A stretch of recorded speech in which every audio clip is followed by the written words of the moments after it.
Hello my champions, कैसे हो आप सब लोग। आई होप बहुत अच्छे होंगे। बीपीएससी 142 इसमें अपन only important questions and answer देखेंगे दोस्तों। आपकी किताब का नाम है परिवर्तनशील विश्व में भारत की विदेश नीति, या फिर वैश्वीकरण के दौर में भारत की विदेश नीति, एक ही बात है ना। तो दोस्तों इसका अपन गैस पेपर देखेंगे दिसंबर 2025 के लिए। मैंने आपके लिए दोस्तों टोटल 13 सवाल बनाए हैं, है ना। और इसको मैं पूरा एक्सप्लेन करूँगा। और दोस्तों ये एक तरह का टेस्ट मैच होगा, यानी कि जो लास्ट तक टिक गया इस वीडियो में, है ना, क्योंकि 1.5 घंटे के आसपास रहने वाली है। 15 चैप्टर है। कोई ये सोचे कि 10-15 मिनट की वीडियो में देख लूँगा, पास हो जाऊँगा, तो भाई अभी लेफ़्ट हो जाओ आप, ठीक है। देखो पहला सवाल देखते हैं भाई। 100 नंबर का आपका पेपर आता है, आपको पता होगा। और पास होने के लिए आपको 35 नंबर चाहिए। 3 घंटे का ही आपको पेपर अटेम्प्ट करने के लिए टाइम मिलता है, ठीक है। तो चलो पहला सवाल देखते हैं भाई। भारतीय विदेश नीति के प्रमुख निर्धारक बताओ। विदेश नीति क्या होती है दोस्तों? विदेश नीति क्या होती है? जब कोई देश अपने राष्ट्रीय हितों की पूर्ति के लिए कोई एक नीति बनाता, जैसे कि ऑस्ट्रेलिया से हमें यूरेनियम खरीदना है, या फिर अमेरिका, इजराइल, फ्रांस से हमें हथियार खरीदने हैं, तो हम इस तरह की नीति कानून बनाएं जिससे कि वो देश हैं वो हमें जो भी सामान हमें चाहिए होता है वो दे दे, ठीक है। तो हमारे जो राष्ट्रीय हित हैं वो हमारे पूरे हो जाए। तो दोस्तों ये विदेश नीति कहलाती है। तो विदेश नीति को क्या क्या प्रभावित कर सकता है, किससे वो डिसाइड होती है, वो फैक्टर आपको बताने हैं, निर्धारक बताने हैं, या तत्व या कारक बताने हैं विदेश नीति के, ठीक है। तो सवाल कैसे भी घुमा फिरा के आ सकता है। भारतीय विदेश नीति के प्रमुख निर्धारक तत्व या निर्धारक कारक बताइए। तो दोस्तों पहला है भौगोलिक कारक। भौगोलिक कारक दोस्तों, भारत की आप लोकेशन देखो, ऊपर उत्तरी साइड यानी कि इसके नॉर्दर्न साइड क्या है, हिमालय बसा हुआ है दोस्तों, है ना। हिमालय बसा हुआ है और हिमालय के उस पार में चाइना है, ठीक है। और चाइना इस साइड में पाकिस्तान है। अगर भारत के अपन राजस्थान साइड देखे, पश्चिमी साइड देखे तो राजस्थान है, ठीक है। तो दोस्तों चीन और पाकिस्तान के साथ हमेशा विवाद चलता रहता हमारा। भारत को अपनी उत्तरी और पश्चिमी सीमाओं पर मजबूत रक्षा और कूटनीतिक रणनीतियाँ बनाने के लिए मजबूर करते हैं, क्योंकि दोस्तों हमें इन दोनों ही देशों पे भरोसा नहीं है। ट्रस्ट इश्यूज चलते हैं पाकिस्तान और चाइना के साथ में हमेशा से ही। बांग्लादेश, नेपाल, भूटान, म्यांमार, ये दक्षिणी एशियाई पड़ोसी देश हैं हमारे, तो इनके साथ में संबंध भारत लगातार अच्छा कर रहा है, क्योंकि दोस्तों आपके पड़ोसी के साथ में अगर अच्छे संबंध रहेंगे तो ही आप शांति से जी सकते हैं। रियल लाइफ में भी तो देखो, आप पड़ोसी है आपका सही रहेगा तो आपके घर में भी शांति रहेगी। तो दोस्तों आगे चलते हैं। भारत की लंबी तटरेखा, यानी कि दोस्तों चाहे आप इस साइड बात करें, गोवा, केरल, महाराष्ट्र इस साइड बात करें, या फिर आप आंध्र प्रदेश, उड़ीसा, भारत का जो पूर्वी तट है उसकी बात करें, तो लंबी तटरेखा है हमारे पास में, ठीक है। तो हिंद महासागर की भी उपस्थिति है दोस्तों। तो भारत की लंबी तटरेखा और हिंद महासागर, इंडियन ओशन रीजन में केंद्रीय स्थिति को, तो भारत की केंद्रीय स्थिति भाई चारों तरफ हिंद महासागर है, इसे एक प्रमुख समुद्री शक्ति बनाती है।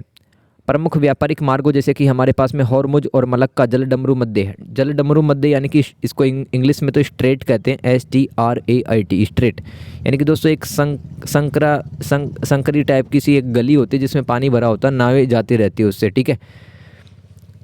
तो भारत के पास में प्रमुख व्यापारिक मार्ग भी हैं, तो इससे भारत अपनी सुरक्षा सुनिश्चित करता है, जो कि भारत के राष्ट्रीय हित में है। इसी कारण भारत ने क्षेत्र में सुरक्षा और विकास के लिए सागर जैसी पहल शुरू की है, यानी कि हिंद महासागर में दोस्तों शांति स्थायित्व बना रहे, सुरक्षा बने रहे, इसके लिए सागर पहल है, SAGAR, सागर पहल है, एक कदम है भारत की तरफ से, एक योजना है। इससे हमारी समुद्री सुरक्षा मजबूत हुई है। भारत हिमालय उत्तर में एक प्राकृतिक सुरक्षा कवच प्रदान भी करता है, लेकिन अब हवाई शक्ति के युग में इसका सामरिक महत्व कम हो गया है या बदल गया है। फिर भी घुसपैठ और गतिविधियों के लिए एक संवेदनशील क्षेत्र बना रहता है। जैसे कि दोस्तों पाकिस्तान ने जो कारगिल युद्ध किया था भारत के साथ में, जिसमें भारत ने बहुत बुरी तरीके से उसको हराया था, तो वो क्या किया उसने, जो भारत का जो हिमालय है, ठीक है, उसके कई इलाके हैं वो कब्जा करने की कोशिशें की थी पाकिस्तान ने।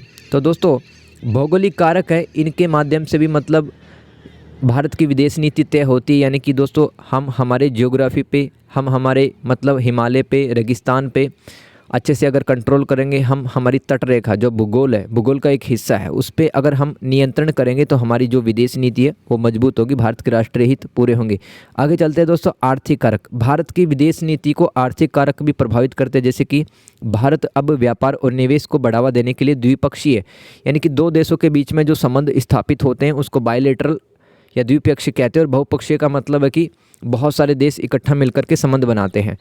अंतर्राष्ट्रीय सौर गठबंधन, देखो ये क्या है कि देखो कर्क रेखा और मकर रेखा के बीच में जितने भी देश स्थित हैं वहाँ पर सूरज की जो किरणें हैं वो बहुत ज़्यादा पड़ती है और उन्हीं का फ़ायदा उठा करके सौर ऊर्जा बनाई जाती है। तो एक संगठन है अंतर्राष्ट्रीय सौर गठबंधन, इंटरनेशनल सोलर अलायंस, जैसे जो पहले हैं वो सतत विकास और आर्थिक सहयोग पर केंद्रित हैं। 1991 के बाद में दोस्तों भारत ने राजनीतिक मुद्दों के बजाय आर्थिक मुद्दों की प्राथमिकता दी, यानी कि पीवी नरसिम्हा राव जी की सरकार थी 1991 के अंदर।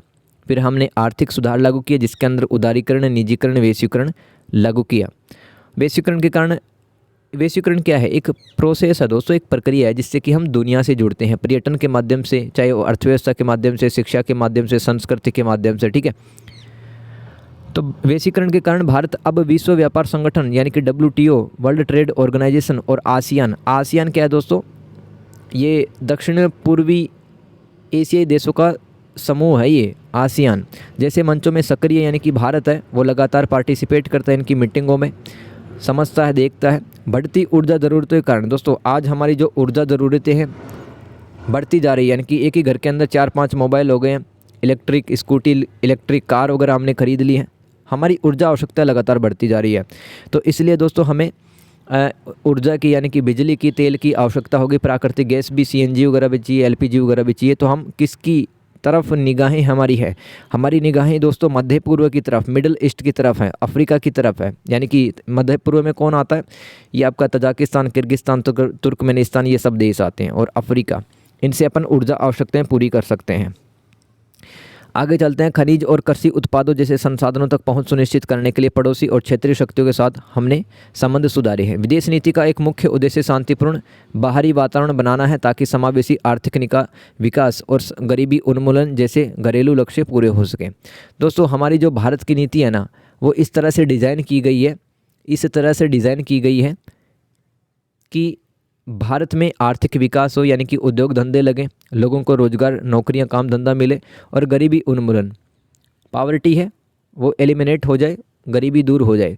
महामारी जैसे कि कोविड-19 आई, उसके अंदर आपूर्ति श्रृंखलाएं बाधित हो गई थी, यानी कि जो सप्लाई चेन है वही डिस्टर्ब हो गई, लोगों को सामान, राशन नहीं मिल पा रहा था। और मुद्रास्फीति यानी कि महंगाई जैसे बाहरी झटकों से निपटने के लिए भारत की जो भू आर्थिक विदेश नीति है वो अधिक महत्वपूर्ण हो गई है। जियो इकोनॉमिक फॉरेन पॉलिसी, भू आर्थिक विदेश नीति किसे कहते हैं, यानी कि भारत अपने भूगोल का फ़ायदा उठा करके व्यापार में आगे बढ़ रहा है फिलहाल की दुनिया के अंदर, जहां पर भारत व्यापार और वित्त में आगे बढ़ रहा है। क्यों इसमें तीसरा हेडिंग लिखना, आप ये कौन सा सवाल पढ़ रहे हैं याद कर लो सवाल को, भारत की विदेश नीति के प्रमुख निर्धारक, ठीक है। इस तरह से 20 नंबर का भाई लिखना होगा आपको, अच्छे खासे वर्ड लिखने होंगे, मतलब 5-6 पेज भरना होगा। ऐतिहासिक और सांस्कृतिक कारक, ब्रिटिश औपनिवेशिक शासन ने, यानी कि जब भारत पर अंग्रेजों का शासन था, इसने पश्चिमी प्रभुत्व के प्रति एक स्थायी संदेह पैदा कर दिया। यानी कि दोस्तों अंग्रेजों ने किस तरह से भारत के प्राकृतिक संसाधनों का दोहन किया, शोषण किया यहाँ पर। तो फिर हमारी जो मतलब सोच है डाउटफुल हो गई यूरोप के प्रति और अमेरिका के प्रति कि ये लोग तो फ़ायदा ही उठाते हैं, जिससे स्वतंत्रता के बाद भारत की विदेश नीति में गुटनिरपेक्षता और स्वायत्तता की नीति प्रमुख बनी। तो इसलिए जो प्रधानमंत्री थे नेहरू जी, उन्होंने गुटनिरपेक्षता की नीति अपनाई थी आज़ाद होने के बाद में, क्योंकि हम किसी भी गुट में शामिल नहीं होना चाहते थे, ना पूंजीवादी गुट में जिसका लीडर कौन था, अमेरिका, और ना ही समाजवादी गुट में जिसका लीडर USA था, ठीक है, सॉरी USSR था, सोवियत संघ था। स्वतंत्रता आंदोलन के दौरान एशियाई देशों के प्रति सहानुभूति और उनकी समस्याओं में भागीदारी की भावना ने भारत को एशिया में एक महत्वपूर्ण भूमिका निभाने के लिए प्रेरित किया था। देखो मैं आपको क्या कह रहा हूँ, भारत जैसे अनेक देश गुलाम रहे हैं, जैसे कि एशिया के, लैटिन अमेरिका के, अफ्रीका के देश, काफ़ी सारे देश गुलाम रहे हैं। तो भारत ने उन देशों को एक मंच पर लाने का प्रयास भी किया है। पाकिस्तान और चीन के साथ सीमा विवाद ब्रिटिश शासन की विरासत है, जबकि रूस, यानी कि उस टाइम पर तो USSR था और यूएसएसआर का जब विघटन हुआ 15 नए देशों में, जिसमें सबसे बड़ा देश रूस निकल के आया 1991 में, तो उसके साथ में हमने ऐतिहासिक संबंधों की शुरुआत की है। तो हमारा झुकाव है वो दोस्तों हमेशा से ही रूस या यूएसएसआर के प्रति रहा। हमने अपनी सॉफ्ट पावर डिप्लोमेसी कहलाई है दोस्तों। एक तो होती है हार्ड पावर जिसमें आप सेना को बढ़ाते हैं, हथियार खरीदते हैं, आप अपनी अर्थव्यवस्था इकोनॉमी पे ध्यान देते हैं। एक होती है सॉफ्ट पावर जिसमें आप योग आयुर्वेद को बढ़ाते हैं, है ना, इंडियन मूवीज़ को, इंडियन डांस को प्रमोट करते हैं दूसरे देशों में, क्रिकेट को बढ़ावा देते हैं। ये सॉफ्ट पावर होती है। तो हमने अपनी सॉफ्ट पावर का इस्तेमाल करके सांस्कृतिक कूटनीति को आगे बढ़ाया है। और जैसे कि दोस्तों अंतर्राष्ट्रीय योग दिवस है, वो हमारे प्रयासों के कारण ही पूरी दुनिया आज क्या बना रही, इंटरनेशनल योगा डे। पूरी दुनिया एक परिवार है। हम क्या मानते हैं दोस्तों, भारत का दर्शन क्या है, वसुधैव कुटुंबकम। इसका मतलब क्या है, पूरी दुनिया हमारा एक परिवार है। इस सिद्धांत पे हम चलते हैं। और शरणम हमारा एक और सिद्धांत या दर्शन है जिसका मतलब होता है दुनिया में शांति हो। कोई देश है क्या, अरे कोई भी देश की सोच ऐसी नहीं है जैसी सोच भारत की है। क्या सारे देश मानते हैं क्या कि पूरी दुनिया हमारा एक परिवार है? नहीं, केवल भारत मानता है। ये भारत की संस्कृति है, ठीक है। तो आपको प्राउड होना चाहिए अपने कल्चर पे, अपने कंट्री पे। इसके अलावा दोस्तों भारत पंचशील सिद्धांतों को भी अपनाता है। पंचशील सिद्धांत क्या, 5 सिद्धांत है, जैसे कि दूसरे देशों की राजनीति में हस्तक्षेप नहीं करना, ये सब। तो हमारी जो नीति है रही है वो शांतिपूर्ण सहअस्तित्व की नीति रही है। ये ऐतिहासिक और सांस्कृतिक कारक जो कि हमारी विदेश नीति को प्रभावित करते हैं या उसको डिसाइड करते हैं। आगे है घरेलू प्रवेश दोस्तों। जैसे कि भारत के अंदर किस तरह की राजनीति हो रही, किस तरह का माहौल है, वो भी हमारी विदेश नीति को आकार देने में महत्वपूर्ण योगदान देता है। जैसे कि यहाँ पर विकास कैसा हो रहा है, यहाँ पर व्यापार कैसा हो रहा है, यहाँ पे जनमत यानी कि जनता की इच्छा क्या, अब की बार किस नेता को यहाँ पे प्रधानमंत्री दिया जा रहा है, यहाँ पर सीमा विवाद कितना चल रहा है देश के अंदर आतंकवाद, नक्सलवाद है। ये घरेलू परिवेश यानी कि घर का माहौल कैसा, उसी हिसाब से भारत की विदेश नीति बनेगी। आगे है नेतृत्व का व्यक्तित्व दोस्तों। अगर किसी भी देश का प्रधानमंत्री या राष्ट्रपति मजबूत होता है तो दोस्तों उस देश की जो विदेश नीति है, फॉरेन पॉलिसियाँ हमेशा से ही बहुत तगड़ी मानी जाएगी, वो तगड़ी ही बनाएगा। अगर पीएम बढ़िया है तो दोस्तों विदेश नीति भी तो बढ़िया होगी। तो भारत के नेता अपनी दूरदर्शिता यानी कि दूर की पहले से ही सोच लेना और अपने रणनीतिक फैसलों और बदलती वैश्विक परिस्थितियों के अनुसार विदेश नीति को आकार देते हैं। जिस तरह से दुनिया बदल रही है, हमारे भारत के नेताओं ने, प्रधानमंत्रियों ने उसी हिसाब से नीतियाँ कानून बनाए हैं। स्वतंत्रता के बाद नेहरू ने शीत युद्ध के दौरान किसी भी गुट में शामिल न होकर स्वतंत्र विदेश नीति की नींव रखी, जिसे गुट निरपेक्षता कहा गया, जो भारत की विदेश नीति का आधार बना। भाई गुट निरपेक्षता यानी कि किस भी, ना तो पूंजीवादी गुट में शामिल हुए, ना समाजवादी गुट में हम शामिल हुए थे। इसके अलावा इंदिरा गांधी के टाइम पर दोस्तों जो प्रधानमंत्री कार्यालय है वो बहुत ज़्यादा मजबूत बना था, क्योंकि इंदिरा गांधी है दोस्तों आयरन लेडी के नाम से जानी जाती थी। इनके जो फैसले थे, है ना, वो उनका काफ़ी सम्मान होता था। और उन्होंने रूस के साथ में, इंदिरा गांधी का जब शासन चल रहा था, जब वो पीएम थी भारत की, तब भारत ने 1971 में रूस के साथ में एक संधि की थी, मित्रता की संधि 1971 में। बहुत साहसिक कदम था हमारा, क्योंकि अमेरिका दबाव डाल रहा था कि आप पूंजीवादी गुट में आ जाओ, हम आपको सब कुछ देंगे, पैसा जो भी मांगोगे वो देंगे। लेकिन फिर भी हम रूस की तरफ ही झुकते चले गए, समाजवाद की तरफ झुकते चले गए। हमने मित्रता संधि कर ली 1971 में। नरसिम्हा राव के नेतृत्व में ये प्रधानमंत्री रहे हैं भारत के। 1990 के दशक में इन्होंने आर्थिक सुधार लागू किए, जिससे हमारी आर्थिक कूटनीति यानी कि इकोनॉमिक डिप्लोमेसी है और वैश्विक जुड़ाव यानी कि दुनिया से हम जुड़ गए। हमारी जो अर्थव्यवस्था है उसमें भी खुलापन आया, दुनिया की जो कंपनियां वो भारत में स्थापित होने लग गई। जब अटल बिहारी वाजपेयी भारत देश के प्रधानमंत्री बने तो दोस्तों हमने 1998 में परमाणु परीक्षण किए थे। तो भारत की एक मजबूत छवि हमने प्रस्तुत की। नरेंद्र मोदी और एक्ट ईस्ट पड़ोसी पहले। दोस्तों भारत के प्रधानमंत्री जो नरेंद्र मोदी जी 2014 में बने थे भारत के पीएम, तो इन्होंने एक नीति इंट्रोड्यूस करवाई, एक नीति लेके आए जिसका नाम था एक्ट ईस्ट नीति, यानी कि पड़ोसी पहले। यानी कि हमारे जो भारत के पड़ोसी है, जैसे कि मालदीव है, श्रीलंका है, नेपाल है, अफगानिस्तान है, पाकिस्तान, इनका पहले ख्याल रखना चाहिए। तो वर्तमान नेतृत्व ने लुक ईस्ट को, दोस्तों ये एक्ट ईस्ट यानी कि पड़ोसी पहले की जो नीति है, इसी का नाम, पुराना नाम क्या था, लुक ईस्ट नीति। एक्ट ईस्ट नीति का पुराना नाम क्या था, लुक ईस्ट नीति, ठीक है, जो कि 1992-93 में स्टार्ट की गई थी। इसको बदल दिया गया नरेंद्र मोदी जी के द्वारा, और फिर हमारे संबंध अमेरिका और रूस के साथ में बहुत मजबूत बन गए। वैचारिक पूर्वाग्रह, दोस्तों आपके विचार क्या हैं, ठीक है, इससे भी आपकी जो विदेश नीति है वो डिसाइड हो जाती है। जैसे कि हमारी देश की विचारधारा क्या, उपनिवेशवाद का विरोध करते हैं अपन, हम कभी भी दूसरे देशों के संसाधनों पे कब्जा नहीं करते, जैसा कि यूरोपीय शक्तियों ने किया, फ्रांस ने किया, इंग्लैंड ने किया, शासन किया कई देशों पे, उनके संसाधन रिसोर्सेज हैं वो लूट के ले गए। साम्राज्यवाद का भी हम विरोध करते हैं, हम नहीं चाहते कि हमारी सीमाएं बढ़ें, दूसरे देशों पर आक्रमण करें, हमारे सीमाएं बढ़ें। नस्लीय समानता यानी कि दोस्तों रूप रंग आकार के आधार पर हम भेदभाव नहीं करते हैं, पंचशील सिद्धांत अपनाते हैं। इसके विदेश नीति की, हमारी विदेश नीति की नींव है जिन्होंने गुटनिरपेक्ष आंदोलन को जन्म दिया। इसके साथ में दोस्तों हम इंडिया फर्स्ट की नीति के साथ भी आगे बढ़ रहे हैं, यानी कि दुनिया बाद में दोस्तों इंडिया पहले, इंडिया पहले दुनिया बाद में, ये हमारे विचार हैं, ये हमारे विचार हैं। तो इन्हीं की वजह से दोस्तों हमारे जो सांस्कृतिक मूल्य हैं और अहिंसा के सिद्धांत है वो और ज़्यादा मजबूत होते रहें। अंतर्राष्ट्रीय परिदृश्य, पूरी दुनिया का माहौल क्या, उसके हिसाब से भी आपकी विदेश नीति है वो बनाई जाएगी। जैसे कि दोस्तों युद्ध चल रहे हैं, रूस और यूक्रेन के बीच में चल रहा था, अब तो ये ख़त्म हो गया, और इसके अलावा इजराइल और फ़िलिस्तीन के बीच में संघर्ष चल रहा है। दोस्तों दुनिया का माहौल क्या है, आप फिर उसी हिसाब से अपनी विदेश नीति बनाएंगे, ठीक है। और जैसे कि दोस्तों आज आपको मतलब अमेरिका पे डिपेंडेंट होने की कोई भी ज़्यादा बहुत बड़ी नीड नहीं है। इसके अलावा दोस्तों आप भारत क्या कर रहा है कि ऐसे संगठन बना रहा है, क्षेत्रीय संगठन, जैसे कि ब्रिक्स में 5 देश हैं, बी का मतलब ब्राज़ील, आर का मतलब रसिया, आई का मतलब इंडिया, चाइना और दक्षिण अफ्रीका, 5 देशों का समूह ब्रिक्स।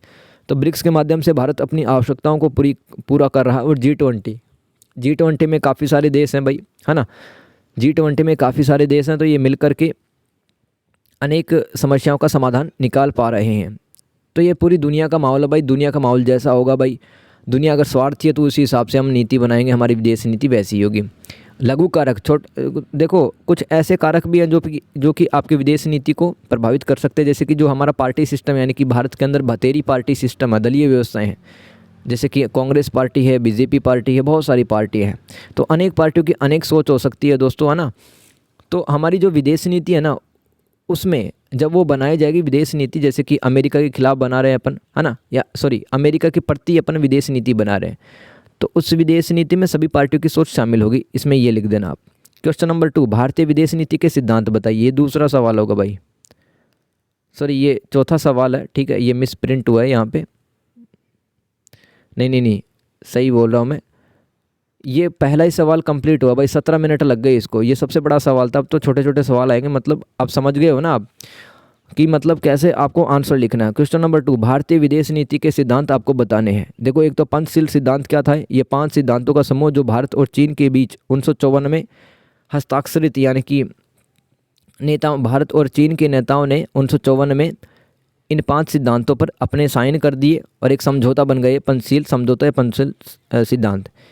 इसमें क्या, एक दूसरे की क्षेत्रीय अखंडता और संप्रभुता का सम्मान करना, यानी कि कभी भी दूसरे देश की सीमाओं पर आक्रमण नहीं करना, न अपनी सीमा बढ़ाना, ठीक है। संप्रभुता का सम्मान करना, यानी कि दोस्तों प्रत्येक देश, चाहे वो भूटान है, छोटा सा देश है, लेकिन हम सम्मान तो करते हैं उनकी संप्रभुता का, दबाव तो नहीं डालते ना उसको भी। संप्रभुता का मतलब होता है जैसे कि आप अपने घर में स्वतंत्र होकर डिसीजन लेते हैं, तो आप संप्रभु हैं, वैसे ही समझो इसको।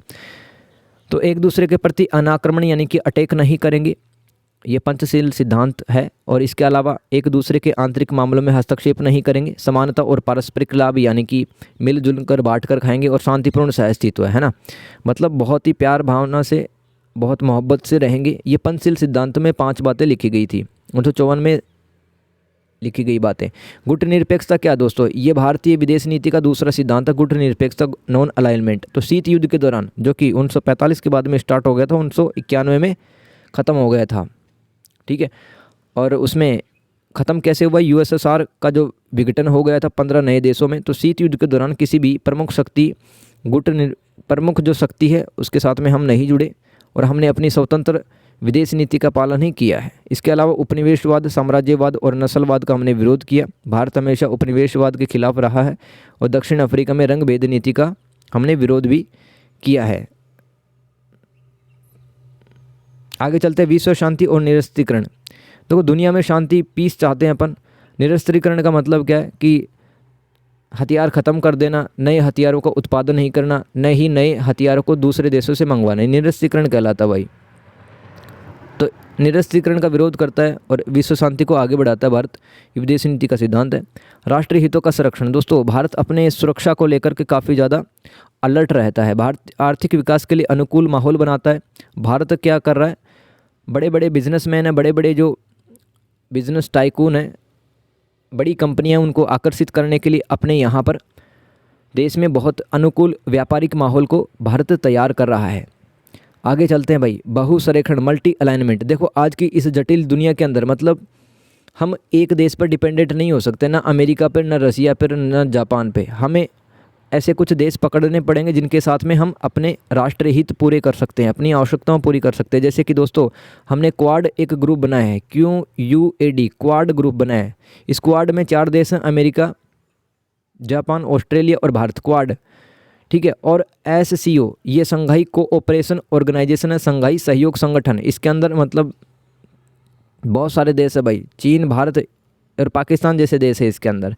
तो बहुसंरेखण मल्टी अलाइनमेंट का क्या मतलब, आज की जो कॉम्प्लेक्स दुनिया है, मतलब सभी देशों का संबंध है वो एक देश से दूसरे देश में बना हुआ है, तो बहुत समझ नहीं सकते हैं अपन कैसी दुनिया चल रही। तो अब अभी भी अपन अपना काम निकालने के लिए काफ़ी सारे क्षेत्रीय संगठनों से जुड़ गए हैं, जैसे कि क्वाड और SCO। आर्थिक कूटनीति, तो व्यापार, निवेश और विकास सहायता कर्मों के माध्यम से हम अपने संबंध मजबूत बना रहे हैं। दक्षिण दक्षिण सहयोग का मतलब क्या दोस्तों, ये दुनिया ना 2 भागों में बटी हुई है, ये धरती है 2 भागों में बटी हुई है, एक तो उत्तर और एक दक्षिण, ठीक है। इस धरती को आप 2 भागों में बांट दो, उत्तर और दक्षिण। उत्तर में कौन से देश आते हैं, विकसित देश जैसे कि अमेरिका और यूरोप के देश, और दक्षिण में गरीब देश, विकासशील देश आते हैं।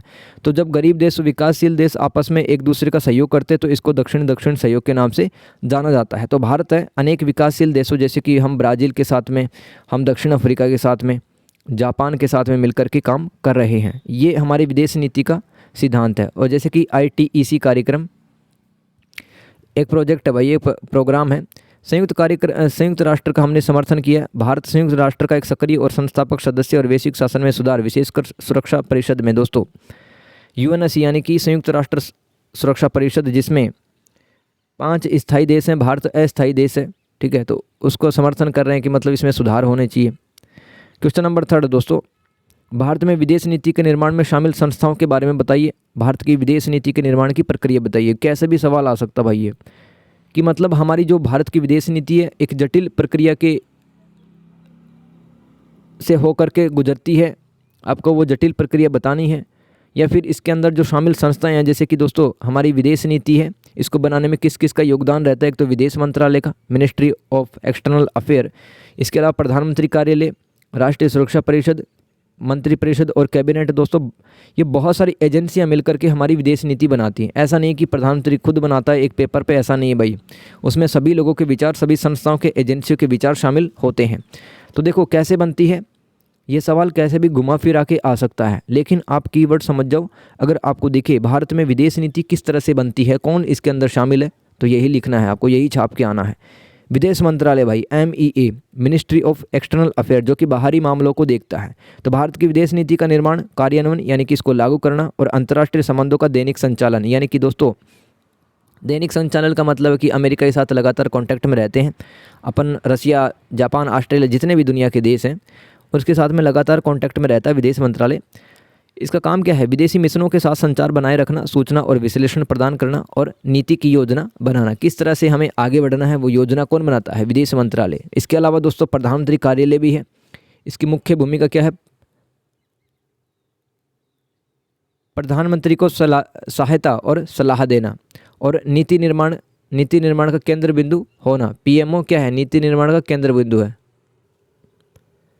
तो दोस्तों हम क्या पढ़ रहे थे अभी, ये जो प्रधानमंत्री कार्यालय है, प्राइम मिनिस्टर ऑफिस, इसकी मुख्य भूमिका क्या रहती है विदेश नीति में, प्रधानमंत्री को सहायता और सलाह देना, और नीति निर्माण का केंद्र बिंदु, यानी कि दोस्तों हर एक ज़रूरी काम जो कि विदेश नीति में काम आता है, ठीक है, वही सारे काम हैं वो कहाँ होते हैं, PMO के अंदर होते हैं। विदेश नीति यहीं पे बनती है। देखो ईयरफोन लगा के आपको क्लास सुनिए और मोबाइल की स्क्रीन रोटेट करके ही पढ़ना भाई, तभी जाके अच्छे से समझ में आएगा, ठीक है। आवाज़ एकदम क्लियर आ रही है ना, क्लियर और क्रिस्प आ रही है, बताओ मेरे को, ठीक है, कोई दिक्कत यहाँ तक। चलो आगे पढ़ते हैं भाई। प्रधानमंत्री कार्यालय के और क्या काम है, विभिन्न सरकारी एजेंसियों के प्रयासों का समन्वय करना, यानी कि देश में अलग अलग एजेंसी हैं दोस्तों, गैर सरकारी संगठन भी हैं जो कि बताते हैं कि भाई आपको ऑस्ट्रेलिया के प्रति ऐसी विदेश नीति अपनानी चाहिए। तो उनके बीच में कोऑर्डिनेशन करने का काम, समन्वय करने का काम, सबकी बातें सुनने का काम कौन करता है? प्रधानमंत्री ऑफिस करता है। राष्ट्रीय सुरक्षा समिति NSC, नेशनल सिक्योरिटी काउंसिल, इसकी मुख्य भूमिका क्या है? राष्ट्रीय सुरक्षा, विदेश नीति और रक्षा से जुड़े मामलों पर सरकार को सलाह देने वाला बहुत बड़ा एक शीर्ष निकाय है, टॉप बॉडी है। इसका काम क्या है? विदेश मामलों पर रणनीतिक मार्गदर्शन प्रदान करना। मंत्रिपरिषद और कैबिनेट, दोस्तों मंत्रिपरिषद क्या होते हैं? जैसे कि बीजेपी अभी जीत के आई है दिल्ली में, सरकार उसने बनाई है, तो कुछ मंत्रियों की सहायता से वो सरकार चलाती है, जैसे कि विदेश मंत्री है, रक्षा मंत्री है, वित्त मंत्री है, ठीक है। तो ये सब मंत्री परिषद में शामिल होते हैं। और कैबिनेट में कौन होते हैं दोस्तों? जो महत्वपूर्ण मंत्रालय होते हैं, इंपॉर्टेंट मिनिस्ट्री जो होती है, जैसे कि वित्त मंत्री है, शिक्षा मंत्री है और रक्षा मंत्री है। ये सब जो मंत्री है वो कैबिनेट के अंदर शामिल होते हैं। जैसे कि मान लो आप समझो कि भाई 100 मंत्री हैं, वो तो मंत्री परिषद में शामिल हो गए और उन्हीं 100 में से 5-6 हैं वो कैबिनेट के सदस्य होते हैं। तो दोस्तों इसकी भूमिका क्या होती है? भारत के बाहरी संबंधों की दिशा तय करना और अंतिम निर्णय लेना। इसके अंदर दोस्तों बड़े, जैसे कि वित्त मंत्री बैठा हुआ है, रक्षा मंत्री बैठा हुआ है, ठीक है, रेलवे मंत्रालय का मंत्री बैठा हुआ है और खुद PM मोदी जी बैठे हुए हैं। तो ये इंपॉर्टेंट डिसीजन लेते हैं, अंतिम निर्णय भी यही लेते हैं कि भाई हमें अमेरिका के प्रति, रूस के प्रति, चीन के प्रति, पाकिस्तान के प्रति ये नीति अपनानी चाहिए कि नहीं अपनानी चाहिए। लास्ट डिसीजन इनका होगा, जो ये बोल देंगे वो फाइनल होगा। सुरक्षा संबंधी कैबिनेट समिति, सुरक्षा संबंधी कैबिनेट समिति ये भी इंपॉर्टेंट रोल प्ले करती है दोस्तों, क्योंकि ये विदेश और सुरक्षा से जुड़े निर्णयों के लिए अंतिम अनुमोदन देना, यानी कि प्रपोजल रखती है अपना ये कि भाई इस तरह से आप ये नीतियाँ बना दो ना, हम भी कुछ आपको पॉइंट बता रहे हैं। समिति का काम क्या है? विदेश और सुरक्षा से संबंधित जितने भी पॉइंट है वो बताती है, जिसमें प्रधानमंत्री अध्यक्ष होते हैं। भाई ये CCS कमेटी का जो चेयरमैन होता है कौन होता है? प्रधानमंत्री स्वयं होते हैं। संसद की मुख्य भूमिका क्या है? विदेशी मामलों पर बहस करना, जैसे कि जो बहुत सारी ऐसी पार्टियां हैं जो कि डिस्कस करती हैं सदन के अंदर कि हमारी जो विदेश नीति इसके अंदर ये कमी है, इसके अंदर ये सुधार करके लाओ, इसके अंदर ये लिखो। तो संसद की भूमिका लिख देना भाई, ठीक है। आगे चलते हैं। अन्य सरकारी एजेंसियाँ, जैसे कि रक्षा, वाणिज्य और वित्त मंत्रालय जैसे जो मंत्रालय हैं वो विदेश नीति निर्णयों के लिए महत्वपूर्ण इनपुट प्रदान करते हैं, यानी कि महत्वपूर्ण सूचनाएं हैं वो देते हैं। खुफिया एजेंसियां, जैसे कि दोस्तों भारत की खुफिया एजेंसी क्या है? RAW है ना, रिसर्च एंड एनालिसिस विंग, ये भारत की खुफिया एजेंसी है। वो भी भारत की विदेश नीति के निर्माण में अपना अहम योगदान देती है। वो भी कुछ इनपुट देती है, कुछ इन्फॉर्मेशन ऐसी देती है कि विदेश नीति है वो तैयार की जा सके। तो दोस्तों इस तरह से बनती है विदेश नीति। आगे चलते हैं दोस्तों। क्वेश्चन नंबर 4, भारतीय विदेश नीति के मुख्य उद्देश्य बताएं। इसके पर्पज बताना है। भारतीय विदेश नीति का क्या है? एक तो राष्ट्रीय हितों की सुरक्षा, यानी कि हमारी क्षेत्रीय अखंडता बची रहे, रीजनल जो हमारी इंटीग्रिटी है, यानी कि हमारी जो सीमाएं हैं उन पर कोई हमला ना करे, हमारी सीमाओं को कोई खंडित ना करे, हमारी जो बॉर्डर है वो सेफ रहे और सुरक्षा बनी रहे भारत के अंदर। आतंकवाद से बचाव करना हम चाहते हैं, तो ये हमारे राष्ट्रीय हित हैं। इसके अलावा दोस्तों हम अपने देश को आगे बढ़ाने के लिए आर्थिक विकास करते हैं, बिजनेस का यहाँ पे माहौल बनाते हैं, ये भी विदेश नीति का उद्देश्य होता है। इसके अलावा साम्राज्यवाद और रंग भेद का विरोध करना, विवादों का शांतिपूर्ण तरीके से समाधान करना और दुनिया में शांति की स्थापना हो, इस तरह से हमारी विदेश नीति वो बनती है। इसका ये उद्देश्य है। वैश्विक मुद्दों का प्रभाव, जलवायु परिवर्तन, दोस्तों आज के टाइम पे पर्यावरणीय समस्या बढ़ रही है, तो दोस्तों हमारी विदेश नीति का ये भी उद्देश्य है कि दुनिया के देशों को इकट्ठा करके पर्यावरणीय समस्याओं पर चर्चा की जाए और मुख्यतः जलवायु परिवर्तन, क्लाइमेट चेंज और निरस्त्रीकरण, यानी कि हथियारों को ख़त्म कर देना, नए हथियार नहीं बेचना। और वैश्विक शासन में जैसे कि जो मुद्दे हैं भारत अपना बक्स रखता है। भारत विदेश नीति का ये उद्देश्य है। इसके अलावा दोस्तों हमारी जो सॉफ्ट पावर है, जैसे कि हम भारत के क्रिकेट को, भारत के बॉलीवुड मूवीज़ को, भारत के गानों को, भारत के योग आयुर्वेद को, भारत के बौद्ध धर्म, जैन धर्म, हिंदू धर्म, इन सब को आगे बढ़ाने का प्रयास हम करते हैं सॉफ्ट पावर की मदद से, ठीक है। इसके अलावा दोस्तों प्रवासी भारतीयों की सुरक्षा और जुड़ाव भी भारतीय विदेश नीति का एक उद्देश्य है। प्रवासी भारतीय का मतलब क्या कि भाई कोई आपके मोहल्ले का, गली मोहल्ले का कोई आदमी है, वो कमाने के लिए सऊदी अरब चला गया, ठीक है, मजदूरी करने के लिए चले गया, वो प्रवासी भारतीय कहलाता है। ऐसे ही मान लो अमेरिका में कोई डॉक्टर बन गया, वहीं पे बस गया, वो प्रवासी भारतीय है, तो उनकी सुरक्षा करना भी हमारी विदेश नीति का उद्देश्य है।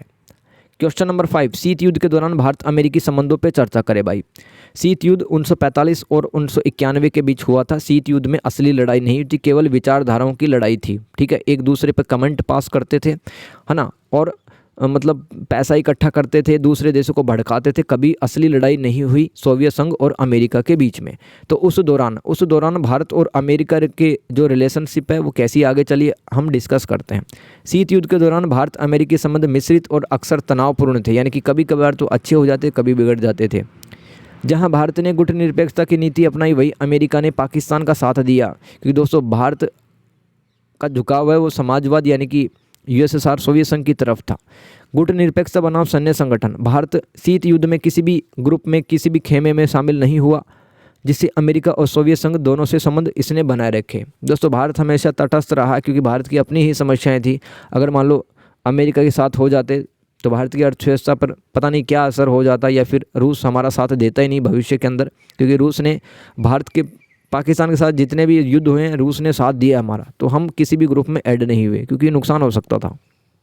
अमेरिका साम्यवाद को रोकने पर केंद्रित था, यानी कि अमेरिका नहीं चाहता था कि जो यूएसएसआर सोवियत संघ है वो अपनी एक सोच है, विचारधारा है जिसका नाम साम्यवाद या समाजवाद है, उसको वो पूरी दुनिया के अंदर फैलाए। तो इसलिए अमेरिका पाकिस्तान को सपोर्ट करता था, हथियारों की सप्लाई करता था, पैसा भी देता था, और पाकिस्तान को इन समूहों का संगठन इन समूहों का सदस्य भी बनवाया, जैसे कि सीटो और सेंटो। ठीक है, तो सीटो और सेंटो क्यों बनाते हैं? क्योंकि ये अमेरिका चाहता था पूरी दुनिया के अंदर जो पूंजीवाद है उसकी सोच फैले। आर्थिक और खाद्य सहायता, देखो फिर भी भारत के साथ में अच्छे संबंध निभाने की बहुत तगड़ी कोशिश की अमेरिका ने दोस्तों PL 480 जैसी योजनाओं के तहत भारत को खाद्य सहायता, बहुत सारा हजारों लाखों टन अनाज दिया भारत को। तनाव और टकराव, देखो भाई 1971 का भारत पाकिस्तान युद्ध जिसमें हमने बांग्लादेश को आज़ाद करवाया, तो अमेरिका ने पाकिस्तान को सपोर्ट किया था। और देखो अमेरिका ने क्या किया, अपने जो हथियार वगैरह और अपने टैंक वगैरह थे वो खाड़ी में पहुंचा दिए थे, है ना, जैसे कि हिंद महासागर तक आ गए थे। इसके जहाज़, जो समुद्री जहाज़ हैं अमेरिका के, समुद्री जहाज़ कहाँ पे आ गए? हिंद महासागर में आ गए।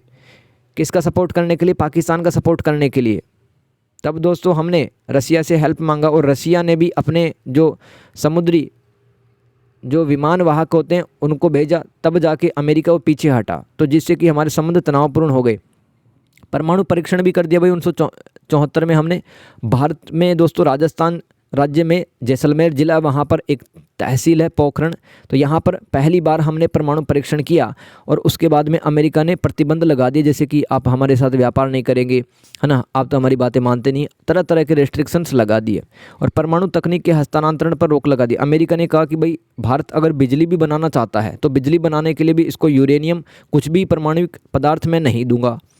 सोवियत संघ के साथ भारत का झुकाव, तो दोस्तों लगातार है वो सोवियत संघ के साथ हम जुड़ते चले गए, जो कि, और अगर आप मान लो सोवियत संघ के साथ में ज़्यादा दोस्ती निभाएंगे तो स्वाभाविक सी बात है कि आपके अमेरिका के साथ में रिश्ते हैं वो ख़राब हो जाएंगे। इसके अलावा 1980 के दशक में शुरुआत, इंदिरा गांधी और रोनाल्ड रीगन के कार्यकाल में संबंधों में सुधार के प्रयास हुए। 1982 में प्रौद्योगिकी हस्तांतरण पर ज्ञापन हुआ, मेमोरेंडम ऑफ अंडरस्टैंडिंग। दोस्तों एक प्रकार का समझौता ज्ञापन होता है जिसमें बहुत सारी बातें लिखी होती है सहयोग की, जो सहयोग की दिशा में एक प्रारंभिक कदम था भाई 1980 के दशक में। इंदिरा गांधी और अमेरिका का जो प्रेसिडेंट था रोनाल्ड रीगन था, तो टेक्नोलॉजी के क्षेत्र में सहयोग को लेकर के एक समझौता ज्ञापन हुआ था कि भाई टेक्नोलॉजी साथ देंगे एक दूसरे का, तो सहयोग के क्षेत्र में पहला एक शुरुआत मान सकते हैं अपन।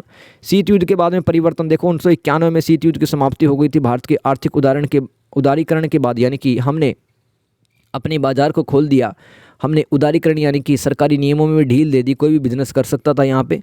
फिर अच्छे संबंध बनने स्टार्ट हो गए थे 1991 के बाद में। 2000 के दशक में रणनीतिक साझेदारी की नींव बनी, जैसे कि दोस्तों जब डॉक्टर मनमोहन सिंह जी भारत के PM थे तब हमने शांतिपूर्ण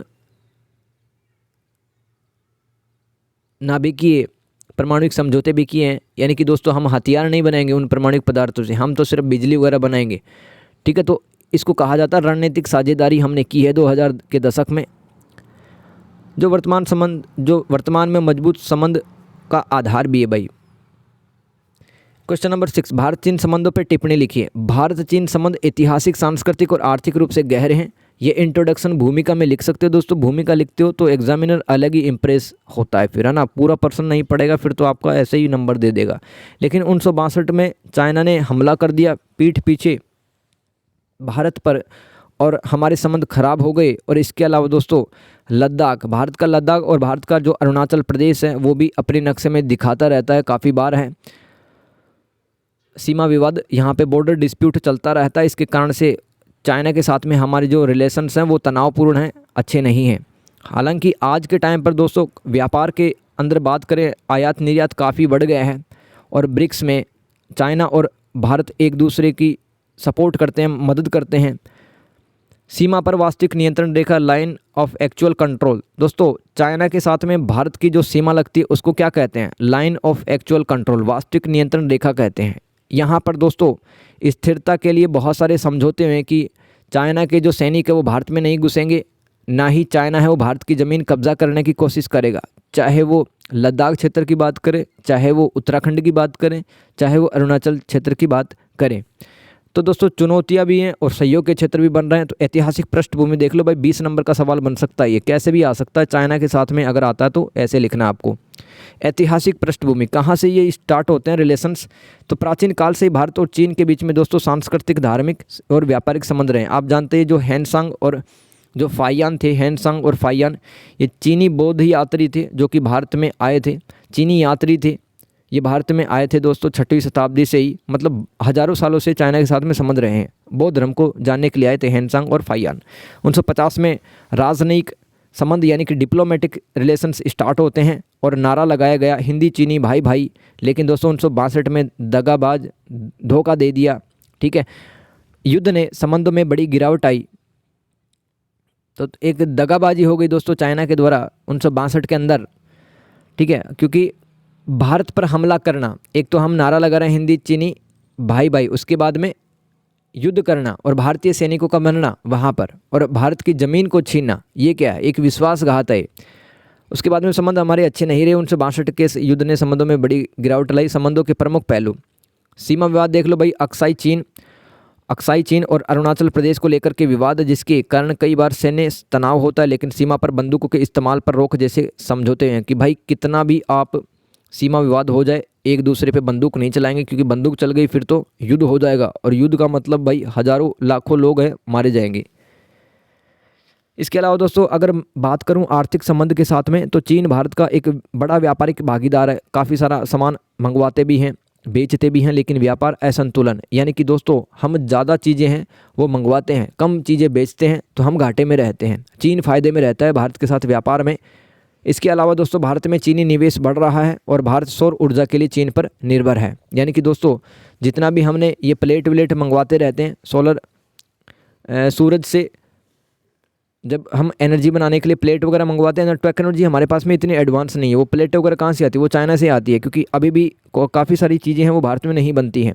बहुपक्षीय मंच ब्रिक्स, दोस्तों ब्रिक्स क्या है? एक संगठन है, क्षेत्रीय संगठन, ब्राज़ील, रसिया, इंडिया, चाइना, साउथ अफ्रीका, संघाई सहयोग संगठन और G20 जैसे मंचों पर दोनों देश एक दूसरे की हेल्प करते हैं, जैसे कि आतंकवाद में और पर्यावरण के मुद्दे हो गए, पर्यटन के हो गए, सांस्कृतिक हो गए, शिक्षा के क्षेत्र में एक दूसरे की हेल्प करते हैं। इसके अलावा योग का अंतर्राष्ट्रीयकरण, चीन ने सपोर्ट किया था कि भारत का जो योग है भारत से ही आया है और इसको अंतर्राष्ट्रीय दिवस मनाया जाए। फिल्मों का सह निर्माण आदि जैसे सांस्कृतिक जुड़ाव भी शामिल है। इंडिया और चाइना मिलकर के दोस्तों फिल्म भी बनाते हैं, ठीक है। तो हम कल्चरल रूप से भी उनसे जुड़ते हैं, हम उनका कल्चर सीखते हैं, वो हमारा कल्चर सीखते हैं। चुनौतियाँ क्या भाई? देखो एशिया में अपनी भूमिका को लेकर प्रतिस्पर्धा है। इंडिया है वो बॉस बनना चाहता है पूरे एशिया को और चाइना भी बॉस बनना चाहता है। और इसीलिए दोस्तों चाइना का एक बहुत बड़ा प्रोजेक्ट आजकल चल रहा है, बेल्ट एंड रोड इनिशिएटिव, जिसमें वो पूरी दुनिया में अपना जो व्यापारिक मार्ग है उसको फैला देगा, सड़कें बना देगा, वो बंदरगाह बना देगा, हाईवे बना देगा, सब कुछ बना देगा। ये सवाल है, ये 10 नंबर का आ सकता है, इसको मैंने बाद में लिखा है, वो पढ़ लेना। और तो सीमा पर स्थिरता, व्यापार संतुलन और आपसी सम्मान के सिद्धांतों पर ध्यान केंद्रित कर विश्वास बहाली की जरूरत है, जैसे वाइब्रेंट विलेज कार्यक्रम। दोस्तों आप निष्कर्ष में लिख सकते हैं किस तरह से चाइना के साथ में जो रिश्ते हैं वो मधुर हो सकते हैं, अच्छे संबंध बन सकते हैं। एक तो सीमा पर स्थिरता, यानी कि जो हमारे जैसे कि उत्तराखंड है और अक्साई चीन है और इधर आप अरुणाचल प्रदेश है, इनकी ज़मीनों को लेकर विवाद है, इन विवादों को सोल्व किया जाए। व्यापार संतुलन, यानी कि हम आज भी व्यापार घाटे में चल रहे हैं, ज़्यादा चीज़ें हैं वो मंगवाते रहते हैं, इलेक्ट्रॉनिक आइटम, टीवी, फ्रिज, सब कुछ तो वहाँ से मंगवाते हैं। इसके अलावा एक दूसरे की रिस्पेक्ट करें अपन, और विश्वास है वो जमाएं और उसको बहाल करें, और वाइब्रेंट विलेज जैसे प्रोग्राम चलाने चाहिए। क्वेश्चन नंबर 7, पूर्वोत्तर भारत का विकास एवं सुरक्षा पड़ोसी देशों के साथ संबंधों से जुड़ा है। दोस्तों इस कथन को स्पष्ट करें। बहुत ही एक नंबर का सवाल है भाई, ये रिपीट हुआ है, ठीक है। मुझे नहीं पता कब आया था, लेकिन ये PYQ से मैं उठाया है मैंने। पूर्वोत्तर भारत दोस्तों, हमारा जो नॉर्थ ईस्ट इंडिया है, इसके अंदर सिक्किम, अरुणाचल प्रदेश, मणिपुर, नागालैंड, ये सब इलाके आते हैं। ये भारत के विकास के लिए और सुरक्षा की दृष्टि से काफ़ी ज़्यादा महत्वपूर्ण रखते हैं। दोस्तों ये जो राज्य, इन राज्यों से सटे हुए जितने भी देश हैं, जैसे कि म्यांमार है, बांग्लादेश है, भूटान है, चीन है, ये भारत के उत्तरी पूर्व हिस्से से लगे हुए हैं ना भाई। भूटान कहाँ पे है? सिक्किम के पास में है। और चाइना कहाँ पे? अरुणाचल प्रदेश के पास में फैला हुआ है। ऐसे ही आप मणिपुर और मिजोरम के पास में देखो, म्यांमार फैला हुआ है, ठीक है। तो दोस्तों जब हम इन देशों के साथ में अच्छे संबंध हम बनाएंगे, पड़ोसी देशों के साथ में, तो हमारा पूर्वोत्तर भारत है वो मजबूत बनेगा। और पूर्वोत्तर भारत में शांति होती है, सुरक्षा होती है, तो भारत डेवलपमेंट पे ज़्यादा ध्यान दे पाएगा। तो दोस्तों इसमें पड़ोसी देशों के साथ में संबंध आपको लिखना है। देखो, पूर्वोत्तर भारत का विकास और सुरक्षा पड़ोसी देशों जैसे कि बांग्लादेश, म्यांमार, भूटान, चीन के साथ और उसके गहरे परस्पर संबंधों पर निर्भर करता है। यानी कि दोस्तों मान लो बांग्लादेश में आज सही नहीं चल रहा ना, वहाँ पर हिंदुओं पर कितना अत्याचार हो रहा है। कहाँ पर? बांग्लादेश में। तो क्या अच्छे रिश्ते हैं क्या? बिल्कुल भी अच्छे रिश्ते नहीं हैं। जब से शेख हसीना की जो सरकार का तख्ता पलट हुआ है, तब से बांग्लादेश में दोस्तों, बांग्लादेश के साथ में रिश्ते हमारे ख़राब हो गए हैं। तो दोस्तों आप ये मुझे बताओ कि बांग्लादेश से सटे हुए जितने भी भारत के राज्य हैं, क्या वहाँ पर शांति रह पाएगी? वहाँ पर भी तो हो सकता है दंगा फैल सकता है, ठीक है। तो दोस्तों इसलिए बांग्लादेश के साथ में संबंध हमारे मजबूत होने आवश्यक है, क्योंकि हमें पूर्वोत्तर भारत की सुरक्षा करनी है और पूर्वोत्तर भारत का विकास भी करना है यहाँ पर, ठीक है। क्योंकि यह क्षेत्र इन देशों के लिए प्रवेश द्वार है। ये हमारा जो पूर्वोत्तर भारत है, यहीं से अपन बांग्लादेश, म्यांमार, भूटान, चीन में जा सकते हैं। ये प्रवेश द्वार है। और हम कनेक्टिविटी, व्यापार सहयोग से आर्थिक विकास हम बढ़ा सकते हैं इन देशों के साथ में। जबकि अस्थिर पड़ोसी संबंध, यानी कि अगर मान लो बांग्लादेश, म्यांमार, भूटान और चाइना के साथ में हमारे मजबूत संबंध नहीं रहेंगे, तो दोस्तों हो सकता है आतंकवाद यहाँ से फैले, है ना। कुछ लोग हैं म्यांमार से घुस करके हथियार वगैरह लेकर के आ जाएँ, ड्रग्स वगैरह लेकर के आ जाएँ भारत के अंदर, है ना। तो इसलिए दोस्तों प्रधानमंत्री नरेंद्र मोदी ने 2014 में लुक ईस्ट पॉलिसी थी, उसका नाम बदलकर एक्ट ईस्ट पॉलिसी रख दिया। सामरिक स्थिति देखो, पूर्वोत्तर भारत है वो एक्ट ईस्ट पॉलिसी का केंद्र है, जो दक्षिण पूर्व एशिया और आसियान देशों के लिए भारत की एक महत्वपूर्ण भूमि सेतु है। यानी कि दोस्तों पूर्वोत्तर भारत के माध्यम से हम हमारी जो नीति है, पूर्व की और देखो नीति, उसको मजबूत कर सकते हैं और आसियान देशों के साथ में मजबूत संबंध स्थापित कर सकते हैं। आसियान देश में कौन आते हैं भाई? यही तो आते हैं। ये आप म्यांमार के नीचे जो देश देखते हो, जैसे कि इंडोनेशिया है, फिलीपींस है, ब्रुनेई है, लाओस है, ये सब आसियान के देश हैं भाई। पूर्वोत्तर भारत का विकास हम करेंगे, यहाँ पे सुरक्षा बनाए रखेंगे, तभी ये देश है, ये जो आसियान के देश हैं, हमारे से अच्छे संबंध रखेंगे। तो आर्थिक विकास और कनेक्टिविटी देखो, पड़ोसी देशों से बेहतर कनेक्टिविटी, जैसे म्यांमार से जुड़ने के लिए दोस्तों हम सितवे बंदरगाह का विकास कर रहे हैं। ऐसे ही दोस्तों सिलीगुड़ी कॉरिडोर, इसको चौड़ा कर रहे हैं अपन, क्योंकि दोस्तों ये चिकन नेक है। मुर्गे की जो गर्दन देखी है ना आपने, वैसा ही है दोस्तों यहाँ पर सिलीगुड़ी। ये सिलीगुड़ी कहाँ पे है? ये आप पश्चिम बंगाल और सिक्किम के नीचे देखेंगे तो आपको एक छोटा सा रास्ता मिलेगा, वो पतली सी गली है ना, उसको अपन क्या कहते हैं? चिकन नेक कहते हैं भाई। चिकन नेक है, वहाँ पर दोस्तों काफ़ी स्ट्रेटेजिक लोकेशन है वो। काफ़ी देश तो ऐसा चाहते हैं कि इसको काट करके अलग कर दो, ताकि भारत का जो पूर्वोत्तर भारत है वो भारत से अलग ही हो जाए, ठीक है। और दोस्तों इसलिए चिकन नेक पर हम काफ़ी ज़्यादा ध्यान दे रहे हैं। इसको सिलीगुड़ी कॉरिडोर भी कहते हैं। काफ़ी गाड़ियाँ गुजरती हैं यहाँ पर, ड्रग्स तस्करी, ये सब अवैध धंधे भी चलते हैं। और दोस्तों आतंकवाद, नक्सलवाद है, ये सब भी यहाँ पर फैलता रहता है। तो भारत सरकार है वो चिकन नेक पे ध्यान दे रही है।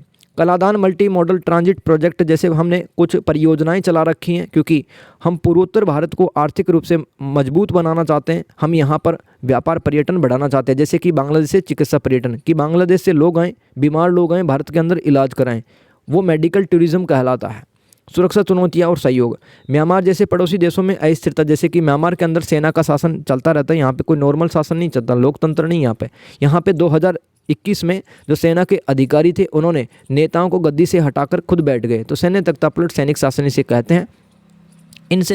इनसे क्या हुआ है, म्यांमार जैसे देशों के अंदर दोस्तों अस्थिरता बढ़ी है और म्यांमार भारत से लगा हुआ है। अगर म्यांमार डिस्टर्ब रहता है तो भारत का जो उत्तरी पूर्वी भाग है वो भी डिस्टर्ब रहेगा, वहाँ पर भी आतंकवाद है, शरणार्थी जैसी समस्याएं आ सकती हैं जो कि पूर्वोत्तर भारत की सुरक्षा को प्रभावित कर सकती हैं। बांग्लादेश और म्यांमार के साथ लंबी और अक्सर खुली सीमाएं हैं। अवैध प्रवासन यानी कि बांग्लादेश से जो अवैधी घुसपैठ हैं दोस्तों, तारवार काट के आ जाते हैं। काफ़ी सारे दलदली इलाके भी हैं, जंगल भी हैं, तो ऐसे ही लोग घुस आते हैं बांग्लादेश के भारत के अंदर। तो दोस्तों कितने लोग बांग्लादेश से घुस करके भारत में आ चुके हैं, ये बड़ी चिंता की एक विषय है, क्योंकि दोस्तों बाहर के लोग जितने भी आएंगे यहाँ पर वो फिर गंद फैलाएंगे, ठीक है, वो यहाँ की संस्कृति को नुकसान भी पहुँचा सकते हैं। चीन के साथ रणनीतिक प्रतिस्पर्धा के कारण भारत जापान जैसे भागीदारों के साथ पूर्वोत्तर में कनेक्टिविटी एवं सुरक्षा को मजबूत करना चाहता, ताकि इस क्षेत्र में चीन के belt and road initiative BRI के मुकाबला किया जा सके और अपनी संप्रभुता सुनिश्चित की जा सके। दोस्तों मैंने आपको क्या बताया था कि चीन अपना जो पुराना रेशम मार्ग था, सिल्क रूट था, जहाँ से वो रेशम का व्यापार किया करता था पूरी दुनिया से, आज उसी रूट को, उसी व्यापारिक मार्ग को वह विकसित कर रहा है। वहाँ पे हाईवे बना रहा है, सड़कें बना रहा है, बंदरगाह बना रहा है। इस प्रोजेक्ट को BRI कहते हैं। और इसी BRI प्रोजेक्ट का मुकाबला करने के लिए दोस्तों हम अपने जो पड़ोसी देश है, म्यांमार है, बांग्लादेश है, यहाँ पर भी हम सड़कें वगैरह, बंदरगाह वगैरह बना रहे हैं। पड़ोसी पहले की नीति दोस्तों, पूर्वोत्तर का विकास भारत की पड़ोसी पहले और एक्ट ईस्ट नीतियों की सफलता के अभिन्न अंग है। यानी कि दोस्तों हमें अगर नेबरहुड फर्स्ट, ये हमारी पड़ोसी पहले की नीति है, और दूसरी नीति है एक्ट ईस्ट नीति। दोनों नीतियों को अगर हम सफलतापूर्वक लागू करना चाहते हैं तो हमें पूर्वोत्तर भारत का ध्यान रखना होगा, स्पेशली नागालैंड, अरुणाचल प्रदेश, मिजोरम, इन सब इलाकों का। इस नीति के तहत पड़ोसी देशों के साथ आर्थिक, सांस्कृतिक और सुरक्षा सहयोग बढ़ाकर पूरे क्षेत्र में स्थिरता और समृद्धि लाना भारत का लक्ष्य है। सवाल वापस से समझ लो क्या पूछा गया था, आपको क्या किस तरह से लिखना था। देखो, पूर्वोत्तर भारत का विकास यानी कि दोस्तों अरुणाचल, नागालैंड, मेघालय, मणिपुर, मिजोरम, इसकी बात की जा रही है। तो यहाँ का विकास एवं सुरक्षा, यहाँ की सुरक्षा पड़ोसी देशों के साथ संबंधों से जुड़ा है। यानी कि दोस्तों पड़ोसी देश जैसे कि म्यांमार है, भूटान है, चीन है, इनके साथ में अच्छे संबंध हम रखेंगे तो ही पूर्वोत्तर भारत का विकास हो पाएगा, पूर्वोत्तर भारत में सुरक्षा है वो सुनिश्चित हो पाएगी। इस तरह से आपको लिखना था यहाँ पे। समझ में आ गया? तो कैसा लग रहा है वीडियो सॉल्यूशन? अगर मेहनत पसंद आ रही है तो एक प्यारा सा कमेंट कर देना यार, उससे वीडियो की रीच बढ़ती है, ठीक है, और मोटिवेशन मिलता है यार जो कि आपको पढ़ा रहा है। क्वेश्चन नंबर 8, भारत और पश्चिमी एशिया के बीच संबंधों पर प्रकाश डालिए। दोस्तों पश्चिमी देश कौन से होते हैं दोस्तों? भारत के पश्चिमी देश देखो यहाँ पे नक्शे में देखने की कोशिश करो। पश्चिमी देश जैसे कि सऊदी अरब है, लेबनान है, कतर है, कुवैत है, बहरीन है, संयुक्त अरब अमीरात है जिसको अपन UAE कहते हैं, जिसका एक फेमस शहर अबू धाबी है। तो सऊदी अरब के साथ, कतर के साथ, बहरीन के साथ, जॉर्डन, लेबनान, इजराइल के साथ में दोस्तों हम संबंध मजबूत बना रहे हैं आज, ठीक है। तो दोस्तों भारत और पश्चिमी एशिया के संबंध ऐतिहासिक, सांस्कृतिक और रणनीतिक रूप से गहरे हैं भाई, जो मुख्य रूप से ऊर्जा सुरक्षा, तेल और गैस, क्योंकि ऊर्जा की आवश्यकताएं लगातार बढ़ रही है भारत में। और आप जानते हैं दोस्तों सऊदी अरब, इराक, ईरान, यहाँ पर कितना तेल भंडार, तेल के कुएँ हैं, और हमें एनर्जी तो चाहिए भाई, ऊर्जा चाहिए। तो इन देशों के साथ में हम बढ़िया बढ़िया संबंध बना रहे हैं। भारत देश के जो PM है यहाँ पर जाते भी रहते हैं, आप देखते रहते होंगे। और यहाँ पर बहुत बड़ी मात्रा में भारतीय प्रवासी रहते हैं। यानी कि मैंने आपको बताया था कि भारत से लोग कमाने के लिए सऊदी अरब, बहरीन, कतर, यहाँ पे कुवैत वगैरह जाते रहते हैं, वो भारतीय प्रवासी कहलाते हैं।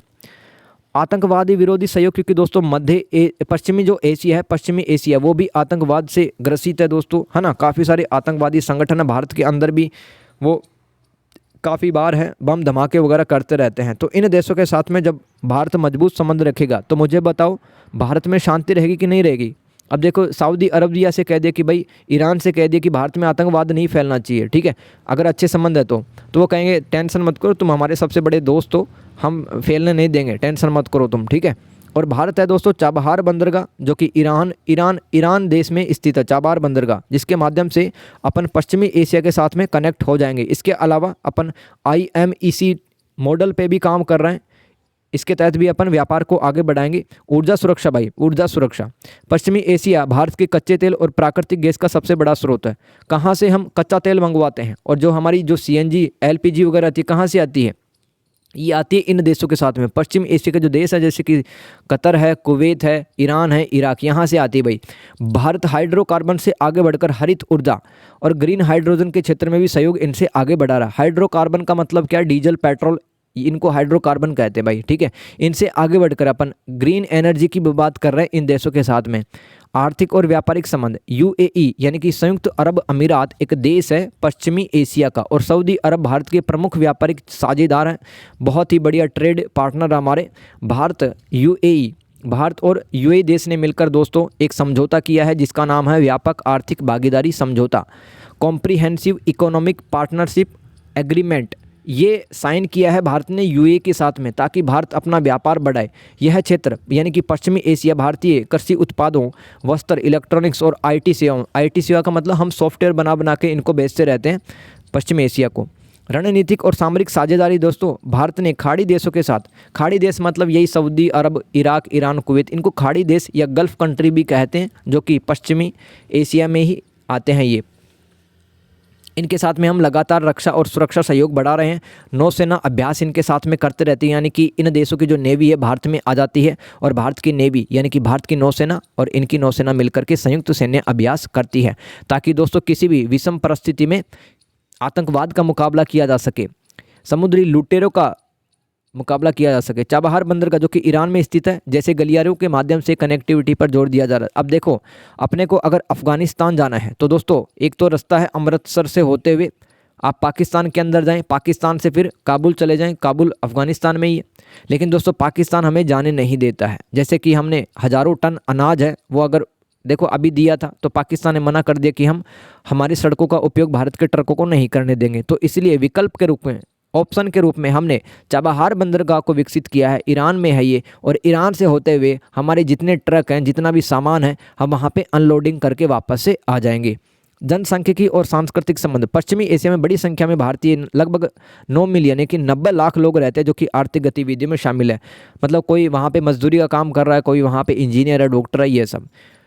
तो एक प्रकार का सांस्कृतिक संबंध है दोस्तों। भारत ने इस क्षेत्र के साथ सांस्कृतिक केंद्रों के माध्यम से भी आदान प्रदान किया, यानी कि कहीं पर विवेकानंद संग्रहालय खोल दिया, ठीक है, कहीं पर भारत के नृत्यों को, डांस को, भारत की कलाओं को दिखाया जा रहा है। संतुलित कूटनीति, भारत ने इजराइल, ईरान और यूएई और सऊदी अरब जैसे परस्पर विरोधी गुटों के साथ संबंध बनाए रखते हुए रणनीतिक डिहाइफेनेशन की नीति अपनाई है, जिससे क्षेत्रीय संघर्षों से अलगाव बना रहे। मैं आपको क्या बता रहा हूँ, भारत हमेशा बीच में रहता है, तटस्थ रहता है, किसी की तरफ भी झुकता नहीं है। देखो अभी क्या हुआ था, इजराइल और फिलिस्तीन का संघर्ष ये मतलब काफ़ी सालों से चला रहा है, 1950 के बाद में चला रहा है, इजराइल और फिलिस्तीन के बीच में, क्योंकि इजराइल पे हमला कर दिया था, फिर इजराइल ने भी हमला कर दिया, तो फिलिस्तीन और इजराइल का चल ही रहा है मैटर। तो इजराइल कहता है भारत को मेरा सपोर्ट कर दो, फिलिस्तीन कहता है मेरा कर दो। तो भारत कहता है कि भाई तुम मेरे दोनों ही दोस्त हो, मैं एक के साथ में नहीं जाना चाहूँगा, मैं बीच में रहूँगा, ठीक है, और आराम से शांति के साथ में सुलझा लो अपना मैटर। इसी प्रकार से दोस्तों ईरान और सऊदी अरब ये भी आपस में दोस्तों इनकी बनती नहीं है, तो भारत भी यहाँ पर तटस्थता की नीति अपनाता है। तो ये भारत की जो बीच में रहने की जो नीति है, इसको कहते हैं रणनीतिक डिहाइफेनेशन की नीति कहते हैं, जिससे कि भारत है किसी भी संघर्ष में उलझे ना। चुनौतियाँ देखो भाई, पश्चिम एशिया के साथ में यहाँ पर काफ़ी ज़्यादा क्षेत्रीय अस्थिरता चलती रहती है, कि यहाँ पर काफ़ी आतंकवादी समूह हैं, जैसे कि यहाँ पे यमन संकट भी हुआ, और ईरान सऊदी अरब में कंपटीशन, प्रतिद्वंदिता चलती रहती है ना। यहाँ पे शिया सुन्नी संघर्ष भी चलते रहते हैं, और सांप्रदायिक संघर्ष भारत के लिए चुनौतियाँ पैदा करते हैं। बदलती भू राजनीति और महाशक्तियों का प्रभाव यहाँ पे बढ़ रहा है दोस्तों। पश्चिम एशिया यानी कि आज अमेरिका, रसिया और चाइना और फ्रांस जैसे जो देश हैं, वो अपनी निगाहें, अपनी नज़र है वो पश्चिम एशिया पे बनाए हुए हैं, क्योंकि यहाँ पर बड़ी मात्रा में तेल है दोस्तों, प्राकृतिक गैस है ना। तो जहाँ पर ये जो बड़े खिलाड़ी हैं इस दुनिया के, वो अपना कंट्रोल है वो पाने की कोशिश यहाँ पे कर रहे हैं। क्वेश्चन नंबर 9, निवेशीकरण के दौर में भारत के सामने गैर पारंपरिक चुनौतियों के बारे में बताइए। दोस्तों आज का जो टाइम है ग्लोबलाइजेशन का टाइम है, भूमंडलीकरण का टाइम है, जहाँ पर बहुत तेज़ी से दुनिया की अर्थव्यवस्थाएं बदल रही हैं, ठीक है, सब कुछ बदल रहा है। तो आज गैर पारंपरिक चुनौतियाँ क्या हैं? देखो पारंपरिक चुनौती क्या होती है, पहले तो वो समझो कि कोई युद्ध कर लेता था, जैसे कि पाकिस्तान ने भारत पे हमला कर दिया, इसको पारंपरिक चुनौती कहते हैं, ठीक है। इसके अलावा भी और भी चुनौतियां, उनको गैर पारंपरिक चुनौतियां कहेंगे, जैसे कि आतंकवाद और अतिवाद। आतंकवाद क्या होता है, इसकी कोई परिभाषा है ही नहीं। आतंकवाद का मतलब है दोस्तों अपने किसी भी उद्देश्य के लिए, उसका चाहे राजनीतिक हित हो सकता है, चाहे सामाजिक हित हो सकता है, चाहे वो वहाँ के नागरिकों को नफरत की दृष्टि से देखता है तो वो हमला कर देता है। इसे आतंकवाद कहते हैं। अतिवाद क्या होता है दोस्तों? जब लोग हैं अपने सामाजिक मांगों को पूरा करने के लिए हथियार उठा लेते हैं, जैसे कि मेरे गांव में सड़क बननी चाहिए और सरकार के लोग यहाँ पे नहीं पहुँचे तो मैं गोली बंदूक उठा लूँगा, ठीक है। ये अतिवाद कहलाता है, एक्सट्रीमिज्म। तो पाकिस्तान जैसे देशों से प्रायोजित आतंकवाद का मतलब है स्पॉन्सर्ड टेररिज्म, यानी कि पाकिस्तान की सरकार और पाकिस्तान के जितने भी खुफिया एजेंसी हैं, पाकिस्तान के नेता वगैरह वो भी सपोर्ट करते रहते हैं, ठीक है। आतंकवाद है भारत में बढ़ाओ, भारत में अस्थिरता का माहौल है वो और ज़्यादा होना चाहिए, इसे कहते हैं पाकिस्तान का प्रायोजित आतंकवाद। और घुसपैठ और आतंकवादी हमलों को बढ़ावा देना ताकि भारत के लिए एक दीर्घकालिक खतरा हो। लाल किला जैसे प्रतीकात्मक स्थान पर हमले, सोशल मीडिया के माध्यम से युवाओं का कट्टरपंथ, यानी कि मान लो यहाँ इस भारत में धर्मनिरपेक्ष एक राष्ट्र है, सभी धर्मों का सम्मान है। पाकिस्तान के अंदर इस्लाम है, वो राष्ट्रीय धर्म है, तो इस्लाम के नाम पे युवाओं को बरगलाने की कोशिश करते हैं। और यहाँ के जो बच्चे हैं उनके अंदर इस्लामिक कट्टरपंथी की जो भावनाएं होती हैं कि इस्लाम को बढ़ाना है आपको, ठीक है, और इस्लाम के अलावा जितने भी अन्य धर्म के लोग हैं उनको मारना है, उनमें डर का माहौल बनाना है। तो इस तरह से सोशल मीडिया के माध्यम से बरगलाया जाता है युवाओं को। स्थानीय शिकायतों का फ़ायदा उठाकर घरेलू आतंकवादी समूहों का उदय एक गंभीर चिंता है भाई। इनक्रिप्टेड संचार, इसके अलावा दोस्तों इनक्रिप्टेड संचार का मतलब क्या होता है कि आप मान लो किसी को व्हाट्सएप पे मैसेज पढ़ रहे हो तो आप ये सोच रहे हो ना कि वो दूसरा बंदा ही मेरा पढ़ रहा हो, लेकिन दोस्तों कोई तीसरा भी ऐसा हो सकता है जो कि आपके मैसेज को पढ़ सकता है। इसे कहते हैं इनक्रिप्टेड संचार। तो भाई इससे क्या होता है कि जो महत्वपूर्ण सूचनाएं हैं वो लीक हो सकती हैं, डेटा चोरी हो सकती है। सोशल मीडिया के जरिए प्रचार के लिए साइबर उपकरणों का प्रयोग किया जाता है, जैसे कि जो हैकर होते हैं, आपने सुना होगा कि भारत की जो सरकार की अहम मंत्रालय की जो वेबसाइटें हैं वो हैक कर ली जाती हैं पाकिस्तान के साइबर हैकरों के द्वारा। वामपंथी उग्रवाद, इसको कहते हैं लेफ्ट विंग एक्सट्रीमिज्म, जैसे कि जो नक्सलवाद है दोस्तों, जब हथियार उठा लेते हैं लोग, तो भारत के अनेक राज्यों में वामपंथी उग्रवाद एक बड़ी समस्या बढ़ता जा रहा है। पूर्वोत्तर उग्रवाद, यानी कि दोस्तों जहाँ पर नागालैंड है, जहाँ पे अरुणाचल प्रदेश है ना, मणिपुर है, मिजोरम है, यहाँ पर दोस्तों कुछ ऐसे उग्रवादी संगठन है जैसे कि उल्फा। भारत सरकार ने, गृह मंत्रालय ने वो उल्फा नामक एक संगठन को प्रतिबंधित कर रखा है, क्योंकि वो हथियार उठा लेता है, ठीक है, और लोगों को भी मारता रहता है और भारत सरकार पे दबाव बनाता अपनी मांगों को पूरा करवाने के लिए। गरीबी, बेरोजगारी, शिक्षा की कमी, सामाजिक राजनीतिक विभाजन जैसी समस्याएं भी आतंकवाद के पनपने के लिए उपजाऊ जमीन तैयार करती है। ये लिख देना भाई आतंकवाद और अतिवाद में। आगे है ऊर्जा सुरक्षा। देखो भारत आज भी 80% से भी ज़्यादा अपना जो कच्चा तेल है और 50% प्राकृतिक गैस का आयात करता है, और स्पेशली मध्य पूर्व से हम करते हैं। यानी कि दोस्तों हम एक तो मध्य एशिया जहाँ पर तजाकिस्तान, किर्गिस्तान, उज्बेकिस्तान यहाँ पर, और पूर्व से यानी कि हम, अब मुझे कमेंट करके बताओ भाई पूर्व के देश कौन से हैं, ठीक है। मध्य देश बता दिए मैंने, पश्चिम के देश बता दिए, जिससे वैश्विक कीमतों और राजनीतिक अस्थिरता का खतरा रहता है। देखो क्या है कि मतलब दुनिया में अगर युद्धों का माहौल बनता है तो जो तेल की कीमतें वो बढ़ जाती है, भारत में महंगाई भी बढ़ती है फिर। और हमें क्या हासिल करना है? हमें तो प्राकृतिक तेल, प्राकृतिक गैस चाहिए, क्योंकि हमारी ऊर्जा आवश्यकताओं को हमें पूरा करना है, ठीक है। तो आज ये गैर पारंपरिक चुनौती के रूप में उभर रही है, क्योंकि दुनिया के अंदर युद्ध होंगे, अशांति फैलेगी, तो हमारे जो राष्ट्रीय हित है वो पूरे नहीं हो पाएंगे, ऊर्जा सुरक्षा पूरी नहीं हो पाएगी। 2070 तक हमने सोचा कि शुद्ध शून्य उत्सर्जन के लक्ष्य को प्राप्त करने के लिए कोयले पर निर्भरता कम करना है। यानी कि कोयले को जला कर दोस्तों हमने क्या कर दिया है, पर्यावरण को प्रदूषित, पॉल्यूटेड कर दिया है। ग्रीन हाउस इफेक्ट के कारण दोस्तों जलवायु परिवर्तन हो रहा है, तो इसलिए 2070 तक सोचा है कि हम कोयला वाला जलाना बंद करेंगे यार, बिजली नहीं बनाएंगे कोयले को जला करके, और हम सौर ऊर्जा और पवन ऊर्जा को आगे बढ़ाएंगे। इसके अलावा हरित ऊर्जा जैसे कि सौर पैनल और पवन टर्बाइन के लिए दोस्तों मशीनें तो चाहिए ना। वो मशीनें कहाँ से आती है? हम दूसरे देशों से मंगवाते हैं। देखो जो पवन चक्की होती है और जो सोलर पैनल होते हैं वो बाहर के देशों से आती है टेक्नोलॉजी। अगर बाहर के देशों के साथ में हमारे संबंध मजबूत नहीं रहे या वहाँ पर युद्ध वगैरह होता रहा तो क्या हमारी ऊर्जा आवश्यकताएं पूरी हो पाएंगी? नहीं हो पाएंगे भाई। बिजली के कुशल वितरण और उपयोग में कमी, खराब बुनियादी ढांचे और तकनीकी चुनौतियों के कारण ऊर्जा की बर्बादी होती है, जिससे आपूर्ति मांग का अंतर बढ़ता है। तो देखो क्या होता है कि मतलब जैसे कि हम ये भूटान से और बांग्लादेश से दोस्तों अपने मतलब कुछ बिजली वगैरह इनसे लेते रहते हैं कभी, ठीक है। तो बिजली का अगर कुशल वितरण नहीं होगा, अगर मान लो बिजली का कुशल वितरण नहीं होगा, बिजली बीच में अगर कोई चोर वगैरह है वो लूट के ले जाएं बिजली, कोई तार वार लगा दें, और हमारे पास में जो इंफ्रास्ट्रक्चर हो ही ना, जैसे कि बहुत सारी नदियां हैं और उन नदियों का इस्तेमाल है, उन नदियों के पानी का इस्तेमाल हम बिजली बनाने में आज भी नहीं कर पा रहे हैं, क्योंकि हमारे पास में एक तो पर्याप्त बांध नहीं है ना, पर्याप्त मशीनें वगैरह नहीं है। तो इससे हमारी ऊर्जा सुरक्षा उस पर संकट आता है। तीव्र औद्योगिकरण, भाई उद्योग धंधे लगातार बढ़ते जा रहे हैं, शहरीकरण यानी कि शहर बढ़ते जा रहे हैं, लोग हैं वो एनर्जी की डिमांड ज़्यादा करने लगे हैं, जनसंख्या वृद्धि बढ़ी रही है। तो साइबर सुरक्षा संबंधी चुनौती देखो, अब 2024 में साइबर अपराधों की संख्या और ठगी गई राशि में भारी वृद्धि हुई है, यानी कि लोगों के बैंक अकाउंट से दोस्तों ठगों ने पैसे निकाले हैं भर भर के। और डिजिटल अरेस्ट का मतलब क्या है कि भाई कोई वीडियो कॉल कर दे आपको, है ना, और पुलिस की वर्दी पहना हो कि मैं SI हूँ, ठीक है, या SP हूँ मैं, और आपने क्या सर्च किया है गूगल में मुझे पता है, और आपके फ़ोन में क्या क्या फ़ोटो वो भी मुझे पता है, किस किस के साथ में बात करते रहते हो वो भी पता है, ठीक है, और आपने क्या किया 1 महीने में वो भी पता है। तो 50,000 रुपये भेज दो, नहीं तो मैं आपके ऊपर FIR करा दूंगा। तो दोस्तों इस डर के कारण काफ़ी लोग ठगे जाते हैं, इसे डिजिटल अरेस्ट कहते हैं। और लोन ऐप धोखाधड़ी यानी कि फर्जी लोन एप्लीकेशन मार्केट के अंदर काफ़ी आ गई है, जो कि ग्राहकों को, कंज्यूमर्स को लुभावने ऑफर दे रही हैं।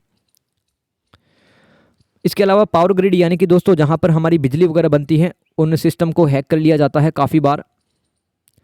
परिवहन और संचार नेटवर्क जैसे सिस्टम साइबर हमलों के प्रति संवेदनशील है, यानी कि जो हैकर होते हैं ना वो काफ़ी बार क्या करते हैं, बिजली की लाइनों को ठप कर देते हैं।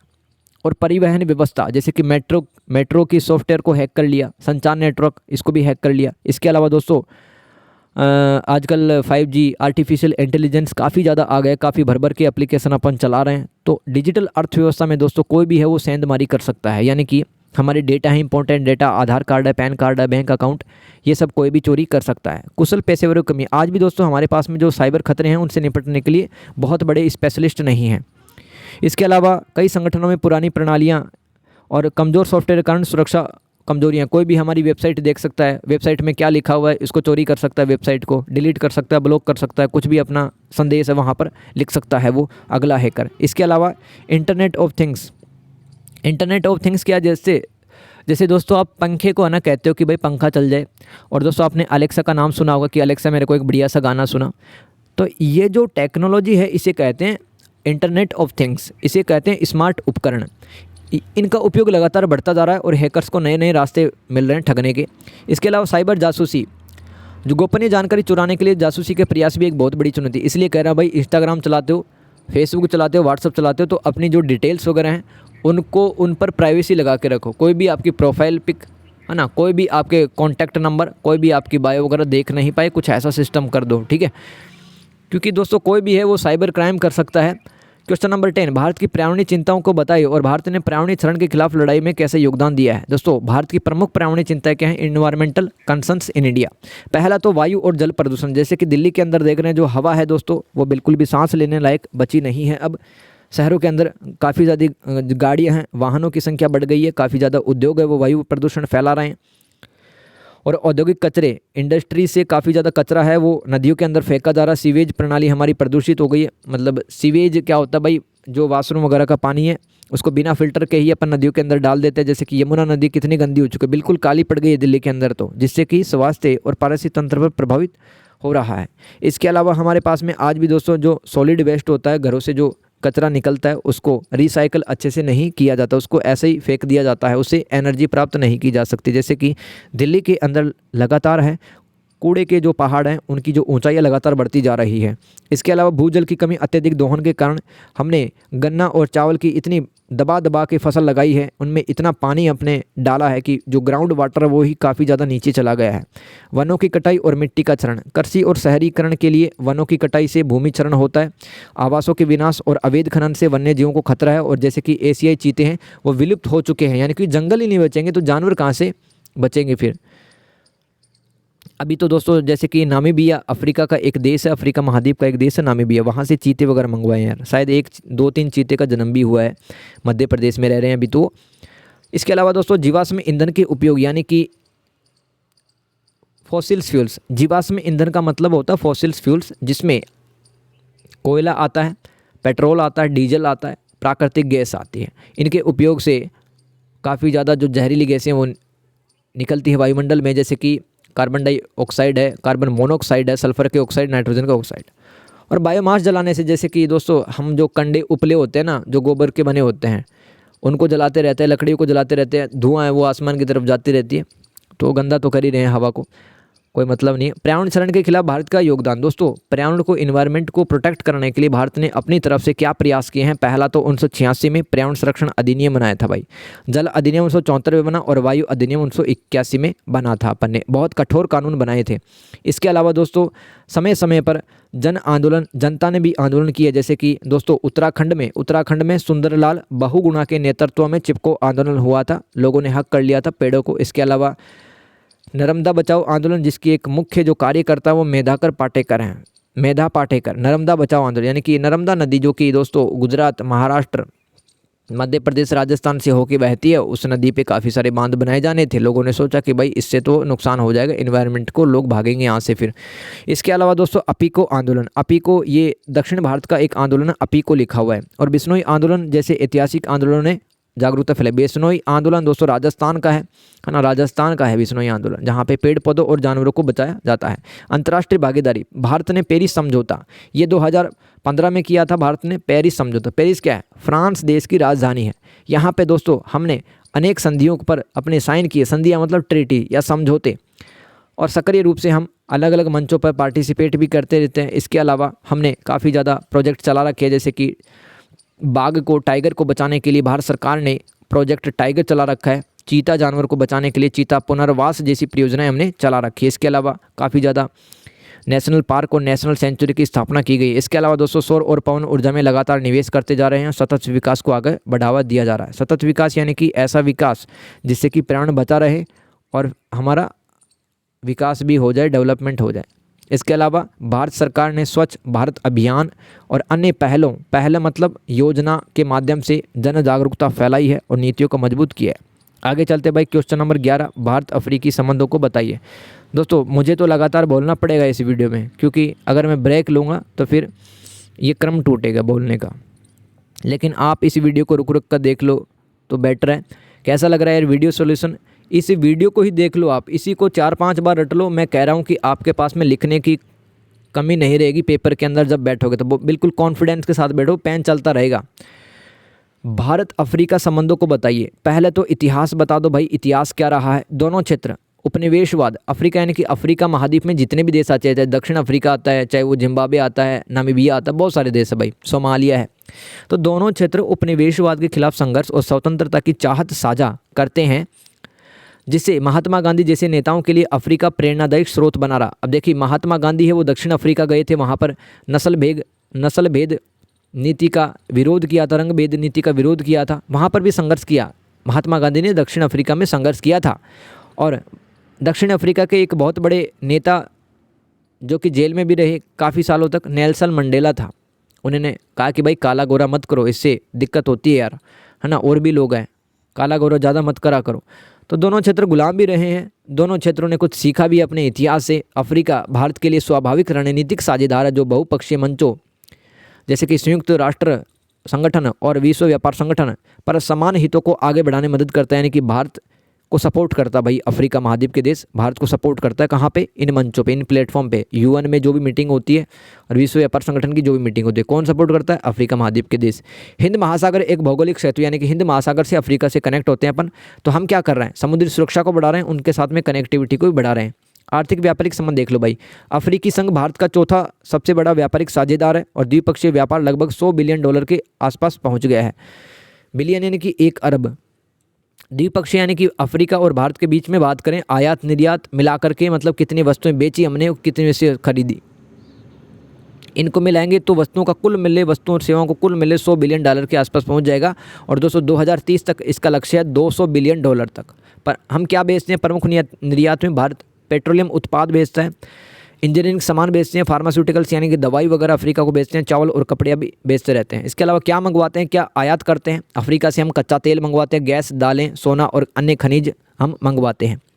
भारत का अफ्रीका में, भारत ने दोस्तों $80 बिलियन का इन्वेस्टमेंट किया है, निवेश किया भारत अफ्रीका में, जो विनिर्माण यानी कि मैन्युफैक्चरिंग सेक्टर में जहाँ पर चीज़ें बनती हैं, कृषि क्षेत्र में, ऊर्जा और डिजिटल क्षेत्र में $80 बिलियन का इन्वेस्टमेंट भारत ने अफ्रीका में किया। सहयोग के प्रमुख क्षेत्र देख लो भाई, डिजिटल और प्रौद्योगिकी। भारत डिजिटल कनेक्टिविटी को बढ़ा रहा है, वहाँ पे इंटरनेट की लाइनें वगैरह बिछा रहा है। इसके अलावा आर्टिफिशियल इंटेलिजेंस, एआई का विकास वहाँ पे कर रहा है। ड्रोन तकनीक के माध्यम से भारत अफ्रीका में कृषि और अन्य क्षेत्रों में मदद कर रहा है। इसके अलावा दोस्तों भारत अपनी स्वास्थ्य सेवा और कौशल विकास क्षमताओं जैसे कि आईटीईसी और आईसीसीआर छात्रवृत्तियों के माध्यम से क्षमता निर्माण में योगदान दे रहा है। यानी कि हम वहाँ पे हॉस्पिटल्स वगैरह बना रहे हैं दोस्तों, और अगर कोई मेडिकल का स्टूडेंट है तो दोस्तों उसको भी स्कॉलरशिप देते हैं। अगर अफ्रीका से कोई भी बच्चा आता है भारत में मेडिकल एमबीबीएस की डिग्री लेने तो उसको छात्रवृत्ति देते हैं। इसके अलावा कृषि तकनीकी समाधानों और स्थायी सुरक्षा पर भी ध्यान हम अपन केंद्रित कर रहे हैं। इसके अलावा सौर और पवन ऊर्जा में भी लगातार हम आगे बढ़ रहे हैं अफ्रीका के साथ में। IORA और IOC ये 2 प्लेटफॉर्म हैं, इनके माध्यम से रक्षा सहयोग भी हम बढ़ा रहे हैं। चुनौतियां क्या है दोस्तों, आगे की राह भी आप बता सकते हो अफ्रीका के साथ। अफ्रीका में कर्ज का बढ़ता बोझ है। अफ्रीका के जो देश हैं दोस्तों कर्ज के नीचे दबते जा रहे हैं। खाद्य असुरक्षा है, वहाँ पे संघर्ष है ना। और सोमालिया, नाइजीरिया, यहाँ पे तो दोस्तों आतंकवाद भी, बोको हरम नाम का एक संगठन है जो कि काफ़ी उत्पात मचाता रहता है वहाँ पे। तो ये बहुत सारे ऐसे कम विकसित देश हैं, लिस्ट डेवलप कंट्रीज़ LDC इनको कहते हैं, तो इनके सामने बड़ी चुनौतियाँ भाई। भारत को निवेश आधारित व्यापार की रणनीति विकसित करनी चाहिए, यानी कि ज़्यादा से ज़्यादा इन्वेस्टमेंट करना चाहिए भारत को अफ्रीका के अंदर। और अफ्रीका की जितनी इच्छाएं हैं, अफ्रीका का इंफ्रास्ट्रक्चर उसको मजबूत करना चाहिए, जो आधारिक संरचना है उसको मजबूत करना चाहिए। वहाँ पे सड़कें, अस्पताल, यूनिवर्सिटी बनाना चाहिए। भारत अफ्रीकी साझेदारी एक सहायता प्राप्तकर्ता मॉडल से आगे बढ़कर पारस्परिक रूप से लाभकारी रणनीतिक और बहुआयामी साझेदारी की ओर बढ़ रही है। कितना मस्त पॉइंट है यार ये, है ना। ऐसा जो आंसर है दोस्तों UPSC वाले भी नहीं लिखते होंगे, है ना। तो मैं आपके लिए बता रहा हूँ, स्पेशली आपके लिए, कि ऐसा भाई आप निष्कर्ष कंक्लूजन लिखो कि भारत अफ्रीकी साझेदारी, यानी कि दोस्तों भारत के अफ्रीका के साथ में जो परंपरागत संबंध होते थे वो सहायता प्राप्त करते हैं। यानी कि भारत ने सहायता हेल्प कर दी कोई और अफ्रीका ने उसको रिसीव कर लिया, उस सहायता को ले लिया, बस इतना ही संबंध था। लेकिन आज है अफ्रीका और भारत को साथ में मिलकर के कंधे से कंधे मिलाकर आगे चलने की ज़रूरत है। बहुआयामी का मतलब कि भाई अलग अलग क्षेत्रों में, चाहे वो रक्षा का क्षेत्र हो, व्यापार का क्षेत्र हो, परिवहन का क्षेत्र हो, शिक्षा का क्षेत्र हो, पर्यटन का क्षेत्र हो, ये बहुआयामी जो पार्टनरशिप है इसको बढ़ाने की जरूरत है। क्वेश्चन नंबर 12, NDA के तहत भारत की विदेश नीति का निर्माण किया हुआ। दोस्तों काफ़ी लोगों को तो NDA नहीं पता NDA क्या है। तो दोस्तों NDA क्या है, नेशनल डेमोक्रेटिक अलायंस है भाई। नेशनल यानी कि राष्ट्रीय, डेमोक्रेटिक यानी कि लोकतांत्रिक, अलायंस यानी कि गठबंधन, संगठन। राष्ट्रीय लोकतांत्रिक गठबंधन NDA का फुल फॉर्म होता है। और दोस्तों NDA के अंदर काफ़ी सारी राजनीतिक पार्टियां हैं, और सबसे बड़ी जो राजनीतिक पार्टी है, पॉलिटिकल पार्टी है, वो BJP पार्टी भाई। BJP पार्टी सबसे बड़ी पार्टी है NDA गठबंधन की, और वही इसको लीड करती है। तो NDA गठबंधन की मदद से ही दोस्तों भारत के जो PM हैं वो इस बार PM बने हैं। मोदी जी इसी बार PM बने क्योंकि NDA की काफ़ी सारी पार्टियों ने सपोर्ट किया था। तो दोस्तों NDA भाजपा के नेतृत्व वाला एक बहुदलीय गठबंधन है, बहुत सारी पार्टियां हैं, दल है इसके अंदर। अटल बिहारी वाजपेयी द्वारा ये स्थापित इस गठबंधन की स्थापना भाजपा ने 1998 ईस्वी में की थी। इसका वर्तमान नेतृत्व यानी कि NDA को कौन नेतृत्व प्रदान कर रहा है, नरेंद्र मोदी जी, ठीक है। पड़ोसी पहले की नीति। तो दोस्तों NDA का जब जब कार्यकाल आया, मतलब कि जब जब BJP पार्टी है वो सत्ता के अंदर आती है, तब भारत की विदेश नीति कैसे चलती है। और दोस्तों NDA के अलावा एक और गठबंधन है ना भारत में, UPA उसका नाम है, UPA जिसकी सबसे बड़ी पार्टी कांग्रेस है। तो पड़ोसी पहले की नीति, दक्षिण एशिया और हिंद महासागर क्षेत्र के देशों जैसे श्रीलंका, बांग्लादेश और मालदीव के साथ संबंधों को हम मजबूत कर रहे हैं, जिसमें आर्थिक और कनेक्टिविटी परियोजनाएं शामिल है। शपथ ग्रहण समारोह में सार्क नेता को आमंत्रित हम करते हैं, लेकिन आतंकवाद के कारण तनाव भी रहते हैं। एक्ट ईस्ट नीति, ये मैं बता चुका हूँ। दक्षिण पूर्व एशिया के जितने भी देश है, जैसे कि आसियान देश है भाई, आसियान देश में कौन आता है, दक्षिण पूर्व एशिया के देश आते हैं, जैसे कि लाओस, वियतनाम, ब्रुनेई, कंबोडिया, ये सब। तो एक्ट ईस्ट नीति के जरिए अपन आसियान देशों और पूर्वी एशिया के साथ में आर्थिक और व्यापारिक रणनीतिक संबंधों को गहरा कर रहे हैं। व्यापार, निवेश और सांस्कृतिक आदान प्रदान पर भी हमारा जोर है। इसके अलावा इंडिया फर्स्ट की नीति, राष्ट्रीय हितों को हम सर्वोपरि रख रहे हैं, किसी भी बाहरी दबाव के बिना स्वतंत्र निर्णय लेते हैं। वैश्विक मंच पर भारत की आवाज़ को मजबूती से उठा रहे हैं। बहुसंरक्षण और रणनीतिक स्वायत्तता। देखो सवाल क्या था भाई, सवाल मत भूल जाना। NDA के अंतर्गत भारत की विदेश नीति का विकास कैसे हुआ भाई। एनडीए सरकार ने दोस्तों एक्ट ईस्ट नीति, जैसे कि पीएम मोदी जब आए 2014 में तब बना दी, पड़ोसी पहले की नीति को फॉलो कर रहा है एनडीए गठबंधन। इसके अलावा इंडिया फर्स्ट, भारत पहले होना चाहिए। इसके अलावा बहुसंरक्षण और रणनीतिक स्वायत्ता, यानी कि आज है ना तो अमेरिका पे ना रशिया पे अपन पूरी तरह से डिपेंडेंट है। हमने बहुत सारे क्षेत्रीय गुटों में मेंबरशिप ले रखी है, ठीक है, तो इसे बहुसंरक्षण और रणनीतिक स्वायत्ता कह सकते हो आप। प्रमुख शक्तियों के साथ संबंध, जैसे कि अमेरिका के साथ रक्षा, आतंकवाद निरोध, यानी कि आतंकवाद को दूर करने के लिए अमेरिका के साथ में जुड़ रहे हैं। व्यापार और ऊर्जा में मजबूत सामरिक साझेदारी है। रूस हमारा पारंपरिक दोस्त है, पुराना दोस्त है, बढ़िया दोस्त है रूस। उसके साथ में सैन्य और ऊर्जा क्षेत्रों में हम संबंध बना रहे हैं। चीन के साथ में दोस्तों हिंद प्रशांत महासागर में बहुत ज़्यादा कंपटीशन चलता है, जबकि आर्थिक और भू राजनीतिक समीकरणों को संतुलित हमें करना चाहिए इसके साथ में। यानी कि आर्थिक क्षेत्र में कैसे व्यापार संतुलन बना करके, आज भारत घाटे की स्थिति में है, ज़्यादा सामान है वो मंगवाता है, कम सामान बेचता है चाइना के साथ में। आर्थिक कूटनीति, तेज और आर्थिक विकास और रोजगार सृजन के लिए विदेश नीति का लाभ उठाना, वैश्विक अर्थव्यवस्था के लिए एकीकरण पर जोर देना। इसके साथ में और भी पॉइंट लिख सकते हो कि एनडीए गठबंधन की सरकार ने किस हिसाब की विदेश नीति बनाई है। बहुपक्षीय मंचों पर सक्रियता बढ़ाई है। बहुपक्षीय यानी कि जहाँ पर अलग अलग देश इकट्ठा होते हैं, जैसे कि संघाई सहयोग संगठन एससीओ और संयुक्त राष्ट्र जैसे मंचों पर लगातार है वो जाता रहता है। भारत अपनी जो समस्याएं हैं वो बताता रहता है। इसके अलावा जलवायु परिवर्तन पर एक समझौता किया है, पेरिस समझौता उसका नाम है। सतत विकास के जितने भी मुद्दे हैं भारत उनमें आगे रहता है कि पर्यावरण को हमें बचाना है, आतंकवाद को दूर करना है, गरीबी बेरोजगारी है और जैविक कृषि उसको आगे बढ़ाना है। ये सतत विकास के मुद्दे होते हैं, इनमें भी भारत कहता है कि भाई हम दुनिया के साथ हैं। अब टिप्पणी लिखना, ये कुछ सवाल आएंगे, कुछ सवाल मैंने सेलेक्ट करके लिखे हैं। बेल्ट एंड रोड इनिशिएटिव बहुत ही इंपॉर्टेंट, गजब का सवाल है भाई, आ सकता है ये, है ना। देखो ये राइट साइड में देखो, थोड़ा सा मैप देख लो। सबसे पहले ये है हमारा प्यारा भारत, और उस साइड क्या है, चाइना है, जिससे हमारी इतना बनता नहीं है, लेकिन व्यापार के क्षेत्र में तो काफ़ी आगे बढ़ रहे हैं। देखो ये रास्ते आपको जो दिख रहे हैं ना ब्लू लाइन के अंदर, इसी रास्ते के जरिए दोस्तों चाइना है पूरी दुनिया से जुड़ जाएगा। अलग अलग सड़कें, हाईवे, पुल बना रहा है, बंदरगाहों का निर्माण कर रहा है, रेलवे लाइन बिछा रहा है ताकि वो अपने व्यापार को बढ़ा पाए भाई। यही प्रोजेक्ट उसका क्या कहलाता है, बेल्ट एंड रोड इनिशिएटिव पहल होती है भाई, है ना। तो BRI चीन द्वारा 2013 में शुरू की गई एक विशाल वैश्विक बुनियादी ढांचा और कनेक्टिविटी प्रोजेक्ट है, जिसका लक्ष्य सड़कों, रेलवे, बंदरगाहों और ऊर्जा परियोजनाओं के नेटवर्क के माध्यम से एशिया, यूरोप और अफ्रीका और उससे आगे के देशों को जोड़ना है, ताकि वैश्विक व्यापार और आर्थिक विकास को बढ़ावा मिले। जैसे सिल्क रोड इकोनॉमिक बेल्ट, भूमि आधारित, यानी कि मान लो हाईवे बना रहे हैं, ठीक है, सड़कें बना रहे हैं, तो ये वाले जो प्रोजेक्ट हैं वो सिल्क रोड इकोनॉमिक बेल्ट के अंदर आएंगे। और इसके अलावा समुद्र में दोस्तों जैसे कि पुल वगैरह बना रहे हैं, तो वो किस प्रोजेक्ट में आएंगे, वो आएंगे 21वीं सदी का समुद्री सिल्क रोड जो समुद्र आधारित होगा। तो BRI प्रोजेक्ट में छोटे छोटे 2 प्रोजेक्ट हैं, एक तो ज़मीन वाला और एक समुद्र वाला, याद रखना भाई। BRI से जुड़े पहलू देख लो। भारत BRI का सपोर्ट नहीं करता, मैं बताता हूँ क्यों नहीं करता। क्योंकि दोस्तों आप हमारे प्यारे भारत को देखो, ये भारत का जो गिलगिट बाल्टिस्तान वाला जो इलाका अभी जिस पर पाकिस्तान ने अवैध रूप से कब्जा कर रखा, यहाँ से एक रेखा जा रही है, ब्लू लाइन की जो लाइन है वो जा रही है। तो दोस्तों BRI प्रोजेक्ट का एक हिस्सा है CPEC, China Pakistan economic corridor. तो दोस्तों यहाँ पर चीन है वो हाईवे बना रहा है। क्या आप चाहते हो कि हमारे घर के बीचों बीच से कोई रास्ता निकाले? आपको पसंद है क्या? नहीं पसंद है, इसलिए BRI प्रोजेक्ट को सिरे से खारिज कर दिया है भारत ने। तो 140 से अधिक देशों ने चीन के BRI समझौतों पर हस्ताक्षर किए हैं, जिससे यह दुनिया की सबसे बड़ी वैश्विक विकास परियोजनाओं में से एक है। परियोजना की प्रोजेक्ट दुनिया का सबसे बड़ा भाई प्रोजेक्ट है BRI प्रोजेक्ट। इसमें चीन पाकिस्तान आर्थिक गलियारा जैसे कई प्रमुख गलियारे और रेलवे, बंदरगाहों और ऊर्जा परियोजनाओं की एक विस्तृत श्रृंखला शामिल है।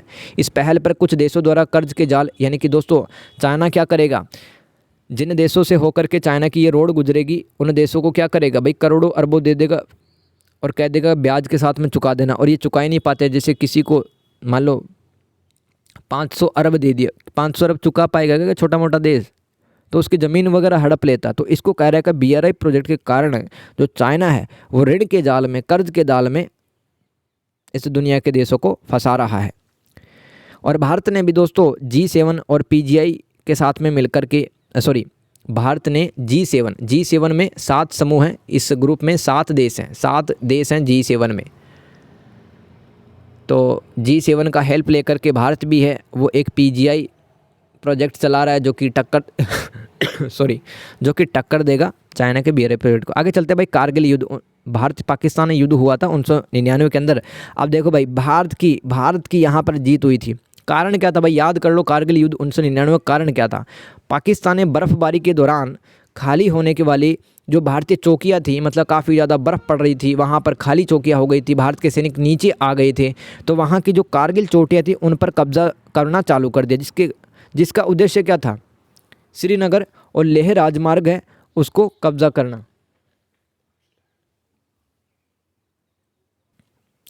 तो दोस्तों, मैं आपको कारगिल युद्ध 1999 के बारे में बता रहा था कि जो बर्फ़बारी का टाइम जो चल रहा था, तो पाकिस्तानी सेना ने फ़ायदा उठाकर के मौके का भारत की जो ऊंची चोटियाँ थी, कारगिल की ऊंची चोटियाँ, कारगिल एक जगह का नाम है, ठीक है, तो इन चौकियों पे क्यों कब्ज़ा कर लिया, क्योंकि वो श्रीनगर और लेह का जो हाईवे था उसको ब्लॉक करना चाहते थे ताकि भारत की सेना ना आ सके, ठीक है।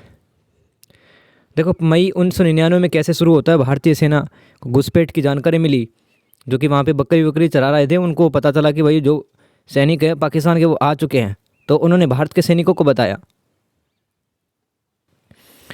आगे चलते भाई, 26 मई 1999 को ऑपरेशन विजय शुरू किया गया। यह युद्ध लगभग 16,500 फीट की ऊंचाई पर अत्यधिक कठिन पहाड़ी पर लड़ा गया। भारतीय सेना ने वायुसेना के सहयोग से ऑपरेशन सफ़ेद सागर चलाया और दुश्मनों को खदेड़ा, जिसमें टाइगर हिल और बटालिक सेक्टर की चोटियां शामिल थी, जो रणनीतिक रूप से बहुत महत्वपूर्ण थी। परिणाम क्या निकला दोस्तों, भारत ने अपनी सभी चोटियों पर फिर से कब्जा कर लिया। यह पारंपरिक युद्ध के सबसे सफल ऑपरेशनों में एक था। भारत ने जितनी भी चौकियाँ थी, ठीक है, जिस पर पाकिस्तानी सेना ने कब्जा कर लिया, वो छुड़वा लिया, जिसने भारत को वैश्विक समर्थन दिलाया, पाकिस्तान को अंतर्राष्ट्रीय स्तर पर बेनकाब किया कि ये पाकिस्तान जो है दोस्तों पीठ पीछे से वार करता है हमेशा।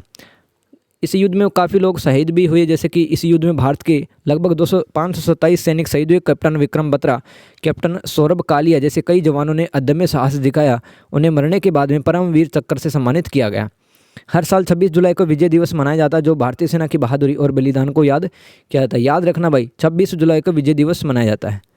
अब चीनी कार्ड क्या, चीनी कार्ड कूटनीति में चीनी कार्ड दोस्तों एक रणनीतिक चाल को संदर्भित करता है। ये चाइना का एक मतलब जो होता है ना तुरुप का इक्का, उसको फेंक दिया तो सारे जो पत्ते हैं वो दोस्तों फेल हो जाते हैं। फिर ऐसा ही चाइना का कार्ड है।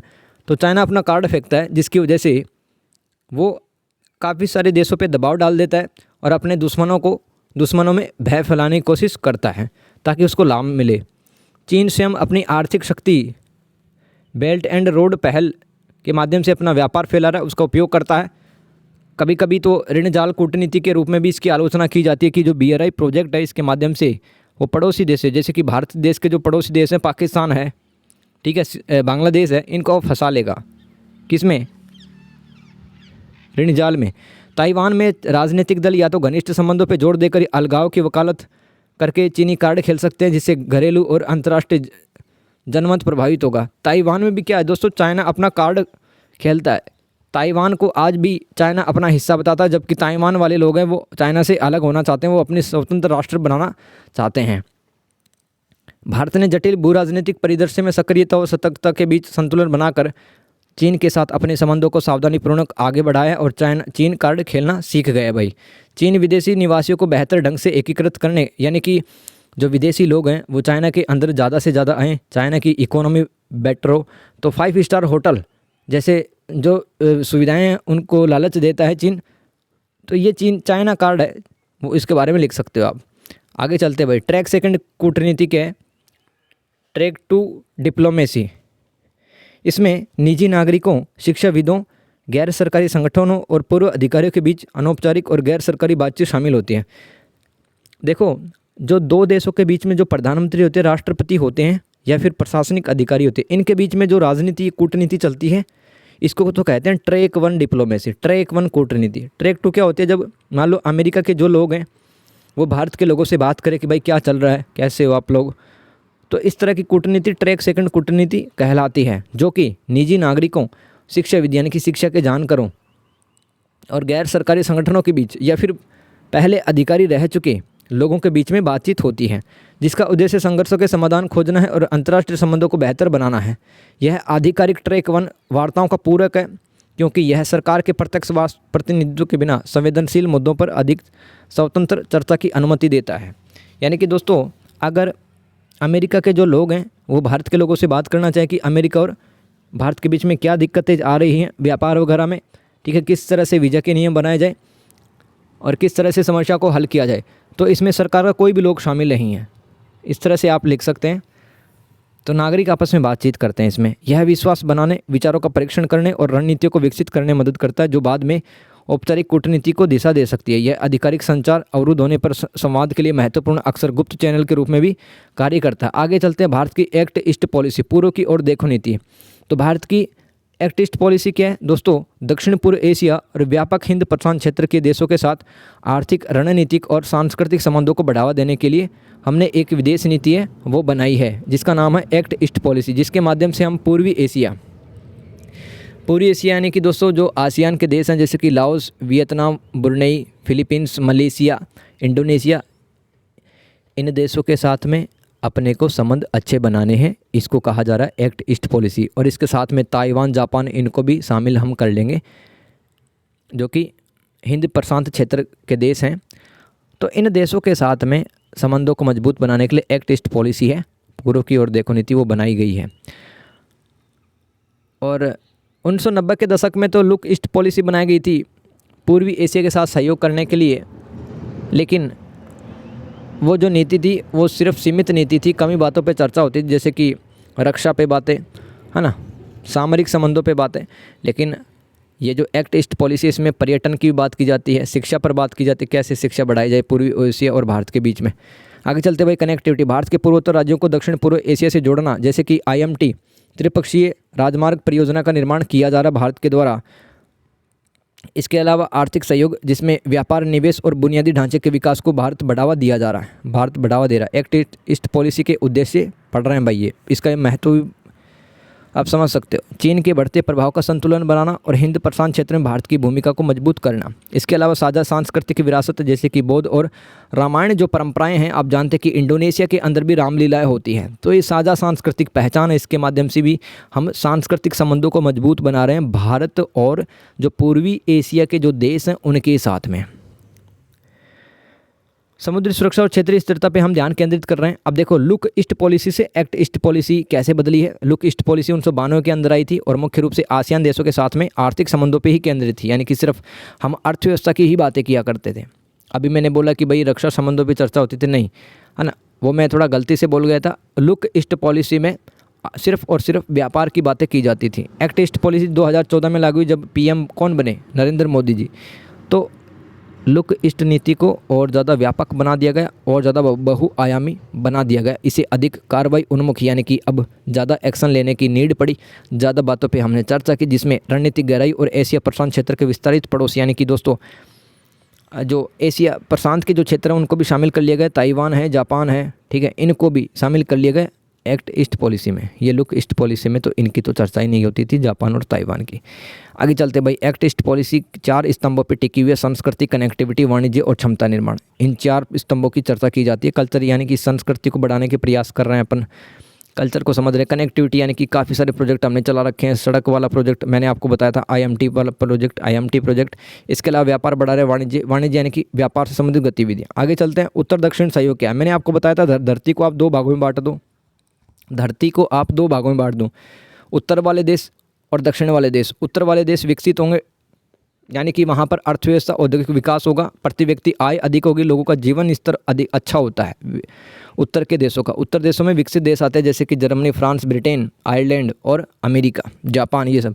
और दक्षिण के देश कौन से हैं? ये गरीब देश, विकासशील, जैसे कि भारत और अफ्रीका, लैटिन अमेरिकी देश, ये दक्षिण के देश हैं। तो उत्तर दक्षिण सहयोग क्या है दोस्तों? जब उत्तर और दक्षिण के देशों के बीच में अगर सहयोग हो, बातचीत हो, मदद की जाए एक देश की दूसरे देश के द्वारा, तो उत्तर दक्षिण सहयोग कहलाता है, नॉर्थ साउथ कोऑपरेशन।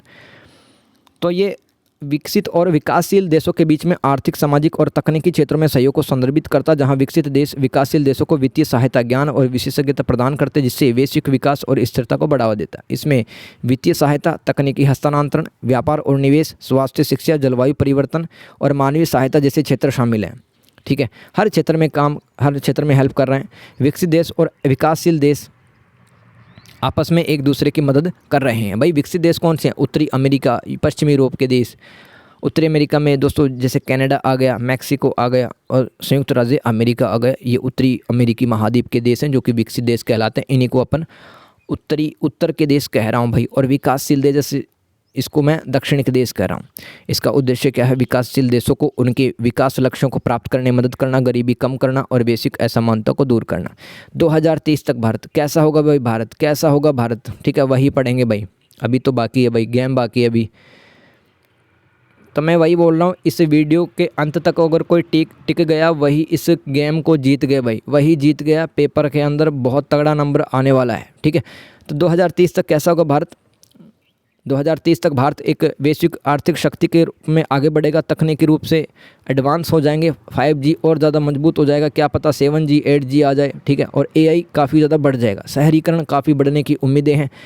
2030 तक भारत अमेरिका और चीन के बाद दुनिया की तीसरी बड़ी अर्थव्यवस्था बन जाएगी। भारत ऑटोमोबाइल यानी कि दोस्तों परिवहन क्षेत्र में गाड़ियाँ वगैरह काफ़ी ज़्यादा बनाने लग जाएंगे।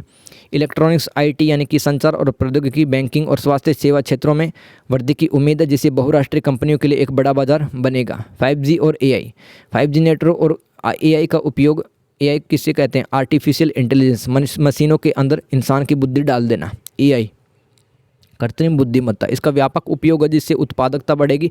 इलेक्ट्रिक और ड्राइवर लेस वाहन होंगे, ऐसी गाड़ियाँ चल जाएंगी 2030 तक जिसमें ड्राइवर बैठेगा ही नहीं भाई। प्रदूषण कम करने के जो वाहन आ जाएंगे, इलेक्ट्रिक गाड़ी दौड़ेंगी, ऐसे लिख देना। 70-80% लेन देन है वो कैशलेस होगा, यानी कि लोग पेटीएम से, फ़ोन पे से ही पैसे देंगे, नोट लेकर के नहीं घूमेंगे। इसके अलावा दोस्तों बुलेट ट्रेन आपको देखने के लिए मिल सकती है। मेट्रो ट्रेनों का और ज़्यादा विस्तार होगा। स्मार्ट शहर भी बनेंगे दुबई और शंघाई जैसे शहरों के तर्ज पर। भारत की कार्यशील आयु की आबादी 100 करोड़ तक पहुंच जाएगी, यानी कि ऐसे लोग जो कि काम करते हैं, काम धंधा करते हैं, चाहे वो नौकरी कर रहे हैं, चाहे वो मजदूरी कर, कुछ भी काम कर रहे हैं, 100 करोड़ ऐसे लोग हो जाएंगे 2030 तक।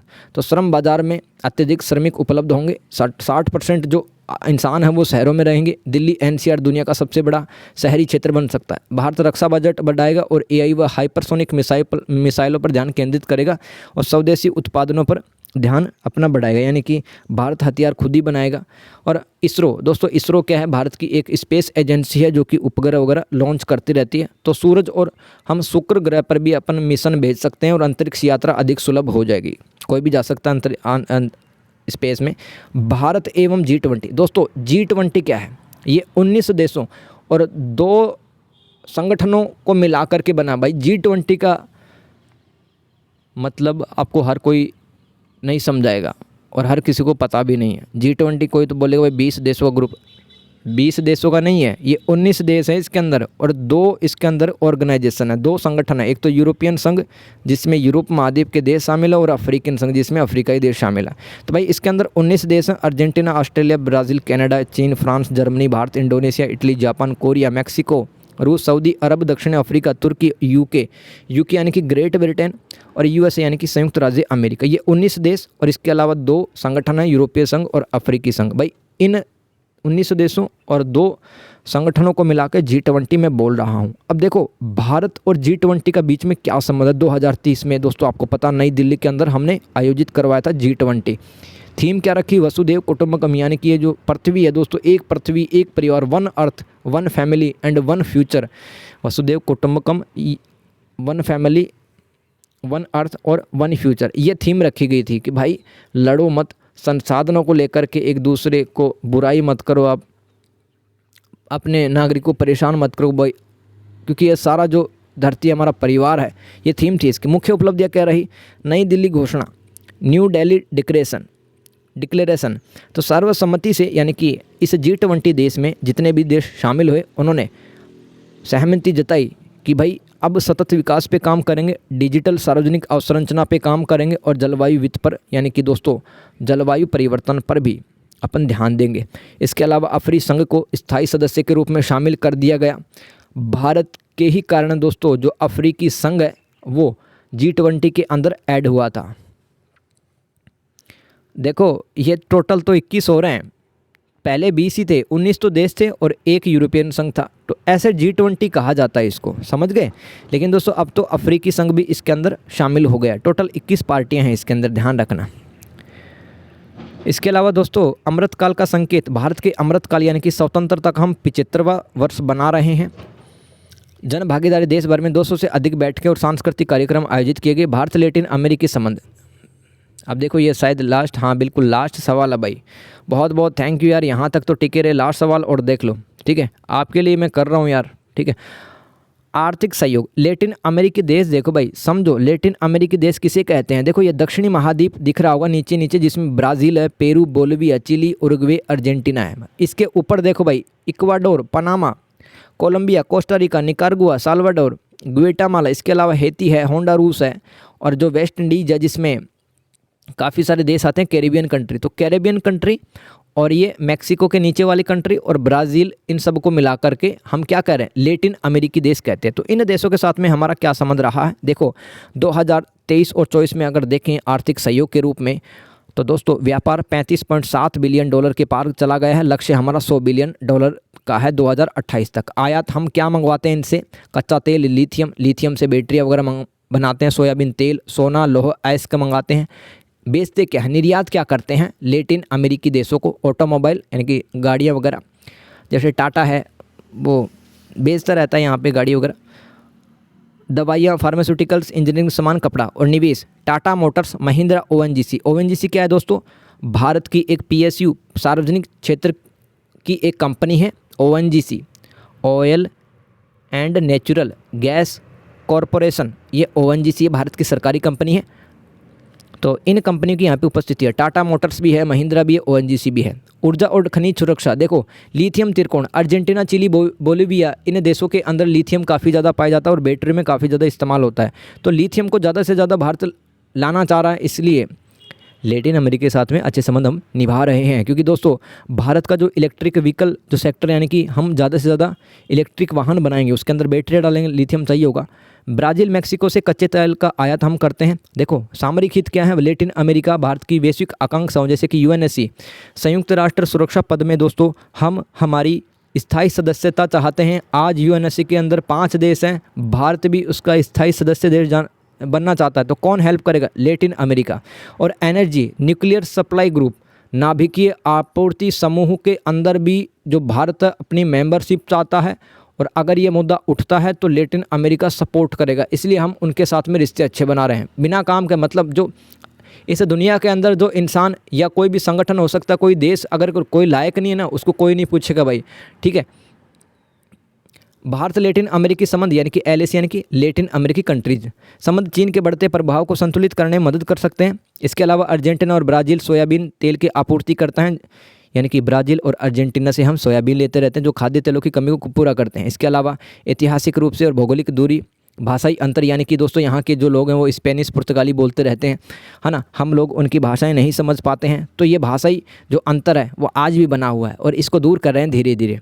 हालिया विकास देखो, प्रधानमंत्री मोदी और विदेश मंत्री जयशंकर के दौरे से जुड़ाव बढ़ा है। काबिल और कैमान, अर्जेंटीना के बीच लिथियम खदानों के विकास का समझौता हुआ है। भारत और आप तो ये याद रखो, सिर्फ भारत और अर्जेंटीना के बीच लिथियम खदानों के विकास पर समझौता हुआ है। इसके अलावा मर्कोसुर दोस्तों लैटिन अमेरिकी देशों का एक समूह है। इन समूहों, ये एक व्यापारिक गुट है, इसके साथ में भारत लगातार कांटेक्ट में, क्योंकि भारत अपने व्यापार संबंध बढ़ाना चाहता है लैटिन अमेरिकी देशों के साथ। तो मर्कोसुर समूह के साथ में हम संबंध अच्छे बना रहे हैं। तो दोस्तों ये मेरी तरफ से था भाई, लगभग 2.25 घंटे की वीडियो बन चुकी है। आप यहाँ तक टिके रहे, hats off to you. Paper बहुत अच्छा जाने वाला है, बहुत कम लोग हैं यहाँ तक देख पाए। कमेंट करना किस किस ने वीडियो लास्ट तक देखा है, ठीक है। तो थैंक यू सो मच, अपना ख्याल रखिए। इसी वीडियो को 3-4 बार देख लेंगे तो और ज़्यादा क्लैरिफिकेशन, स्पष्टता आ जाएगी और कितनी हेल्प हुई तो पेपर देने के बाद में भी आपको कमेंट करना है भाई। अपना ख्याल रखिए, खुश रहिए, टेक केयर, बाय बाय।